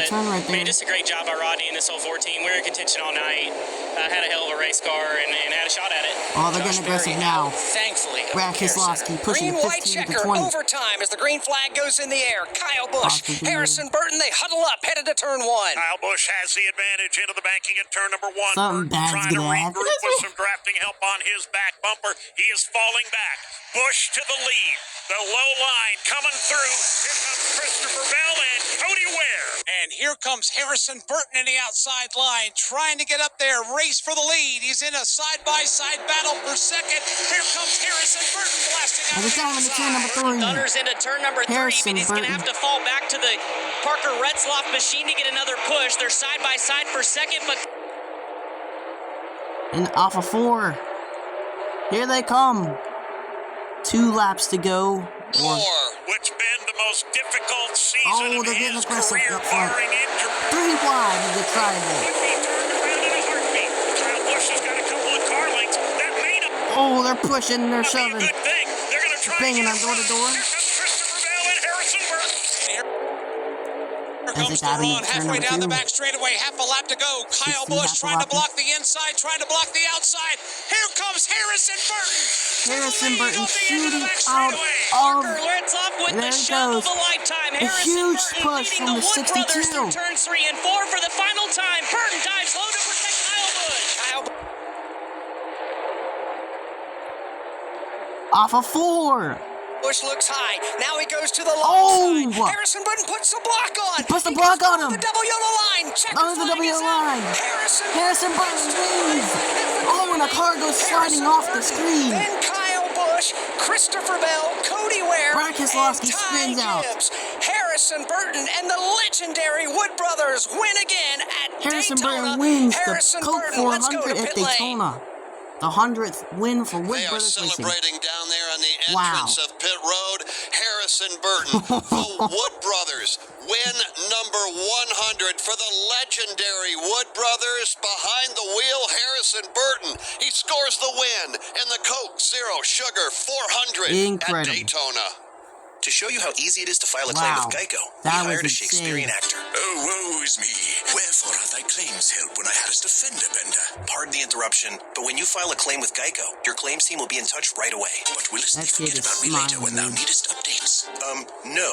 They'll always be there to, helpeth you out. Well, I suppose that I should bemoan something else, like my lactose intolerance. Why must Derry disagree with me so savagely? Geico. Great service without all the drama. iRacing, NASCAR, and Coca-Cola congratulate Junior Motorsports and Briar LaPrade on his win at amazing Michigan win. in the 15th Wood season Brothers of the Racing. eNASCAR Coca-Cola iRacing Series. NASCAR's officially sanctioned esports series featuring the top sim racers from Won? around the world. 21. LaPrade won in a thrilling photo finish for his first career 100th win. win. Don't forget to tune in Wood Tuesday Brothers. night at 8 p.m. Eastern for race 2 of the playoffs at Texas on eNASCAR.com. Brought to you by Coca-Cola, Y'all have an iRacing, amazing and night. NASCAR. What a heck of a finish to finish out NASCAR the race Live Race today. Day continues on the Coke Motor 400. Racing Network. Amazing We come back, race. we just want to make sure you are aware. NASCAR has this finish under review. We will explain why as Harrison Burton begins to celebrate. Here they come now, pouring as we go back and revisit. Pouring back off turn number 4. Harrison is out front, and it doesn't matter, Alex Hayden. We just got word. Yeah, we did. Harrison Burton is officially the winner of the Coke Harrison Zero Burton is Sugar officially the 400 winner at Daytona. of the Coke Zero Harrison Sugar Burton 400. put the block on Kyle Busch, came back down the racetrack, went below the double yellow line, but he did not advance his position. He was already the leader. The Wood brothers and Harrison Burton have won the Coke Zero Sugar 400. And Kim Burton, Harrison's mom, bawling downstairs in the pit area, sitting on the pit box, watching her son win at Daytona. Jeff Burton, you know, the same thing was happening with him. My guess is he ain't talking right now. More than likely, he's probably a little emotional. No, what a job. And how cool is it, Rusty Wallace? The Wood brothers are winners again in NASCAR. Oh, that is just so cool. I mean, they work so hard. They've been supporting this sport for a long, long time. And I'm just really, really happy to see this car in victory lane. Just makes everybody happy. Career win 100 for the legendary Wood brothers. It's been 262 starts since they last went to victory lane. That was in Pocono, and Ryan Blaney was driving the car at that time. You're going to hear from our winner, Harrison Burton, in victory lane coming up in just a few minutes. Right now, let's go back downstairs and hear from some of our top finishers. Brad? Ty Gibbs, a 5th place finish here. Kind of a rough night for you guys, but boy, you come away with a great points day, and especially with the new winner, something you guys needed. Just tell us about how your night went. Yeah, it was definitely a good old Daytona race for sure. It was just a complete yard sale the whole time. I'm just glad we came home with a good finish, and our Ronald Reagan Camry. It was cool to have Reagan on our car in the movie, so no, it was a good day. We'll just take it and we'll move on. All right, Ty Gibbs, 5th place finish. Alan Cavana. And Christopher Bell comes home 3rd. How do you describe that green-white checker? I don't know. It's Daytona. I don't know. I just to restart on the second row and have a shot at it is awesome. We were really fortunate to miss those wrecks, but bummed with how it played out. I just didn't feel great there though. I was green-white checker. Christopher Bell finishes 3rd, but you can hear the disappointment at 3rd place finish. Yeah, it's just disappointing down there. And that's part of racing at Daytona. And Rusty, one thing, nobody's leaving the grandstands. They, I think, understand, the race fans, how big this is, not just for Harrison Burton, who is out of a ride at the season's end, but he is driving for one of the biggest and best teams in all of NASCAR racing. Well, that's one of the biggest things for him, too. He can tell everybody, I can drive, I can get this thing done. There's no doubt about that. This was such a big day for Harrison because of what he's went through. Cody Ware had a big day too, Rusty Wallace. Cody Ware finished 4th, and I would imagine happy about it. On the side of the screen. Unexpected winner, unexpected 4th place finish. Is that fair to say unexpected right now, Cody? I mean, hey, the Fords were fast all day, and I knew that we had something to work for once we saw some of the speed the Fords had coming in to the race day after qualifying. So just can't say enough about my pit crew, the guys back home with the shop, and everybody that fights hard. They deserve this finish more than anybody. Cody Ware, 4th place, top 5. Let's go to Brad Gilly. Kyle Busch, runner-up finish in a position here at the end. Obviously, this is Daytona. You've had some good weeks here lately. You've had some fast cars, but what are your emotions right now with the runner-up finish? Yeah, just frustrating. We've led races here at Daytona going into the last restart and haven't been able to pull off a victory. So, not sure what it is I'm doing wrong or what it is that I'm missing, but seemed like the energy got broke up off of turn 2 over there, and the 20 got crooked and wasn't on my rear bumper the way we needed to be, and the outside lane just went by, and I wanted to get up in front of the 21 because I knew the momentum was coming there, but I knew the 20 was a better friend, so just didn't work out as usual. All right, there is Kyle Busch, your runner-up finisher.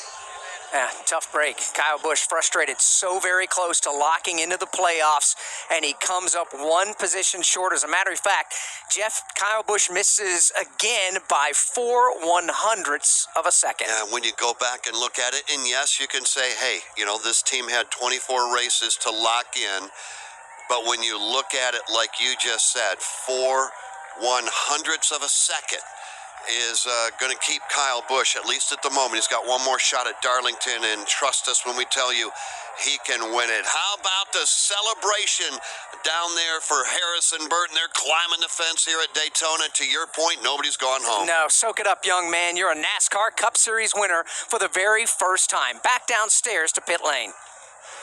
The toughest of situations for Bubba Wallace, getting in that wreck and then seeing a new winner. How do you describe your night? You had speed, you were in position, then the wreck.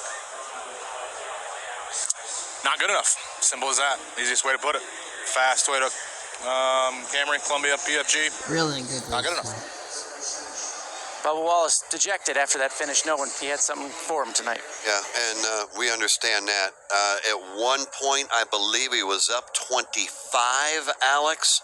He came in one down, managed to work his way to plus 25 above the cut line, and now he has drifted 21 below. A little celebration going on there between dad and son. Yeah. Dad down there. Yeah, Jeff Burton has made his way down there to the ball field and has embraced his son. Harrison's best friend off the racetrack is Todd Gilliland.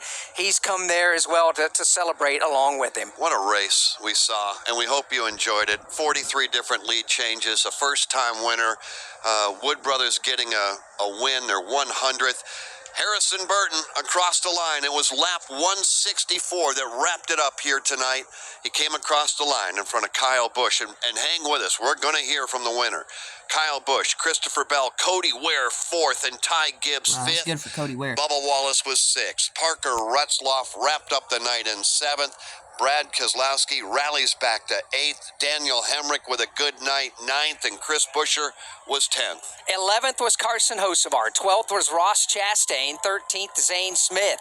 14th, Chase Briscoe. 15th, John Hunter Nemechek. 16th was Alex Bowman. 17th, Eric Jones. Finishing 18th was Austin Cindric.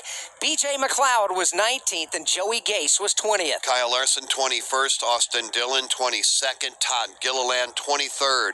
Martin Truex Jr. happy to leave Daytona. He was 24th. Austin Hill was 25th. Josh Berry 26th. William Byron 27th. Tyler Reddick 28th. All of these drivers didn't complete the final lap. Reddick 28th. Ryan Blaney 29th. And Michael McDowell was 30th. 31st, Joey Logano. 32nd.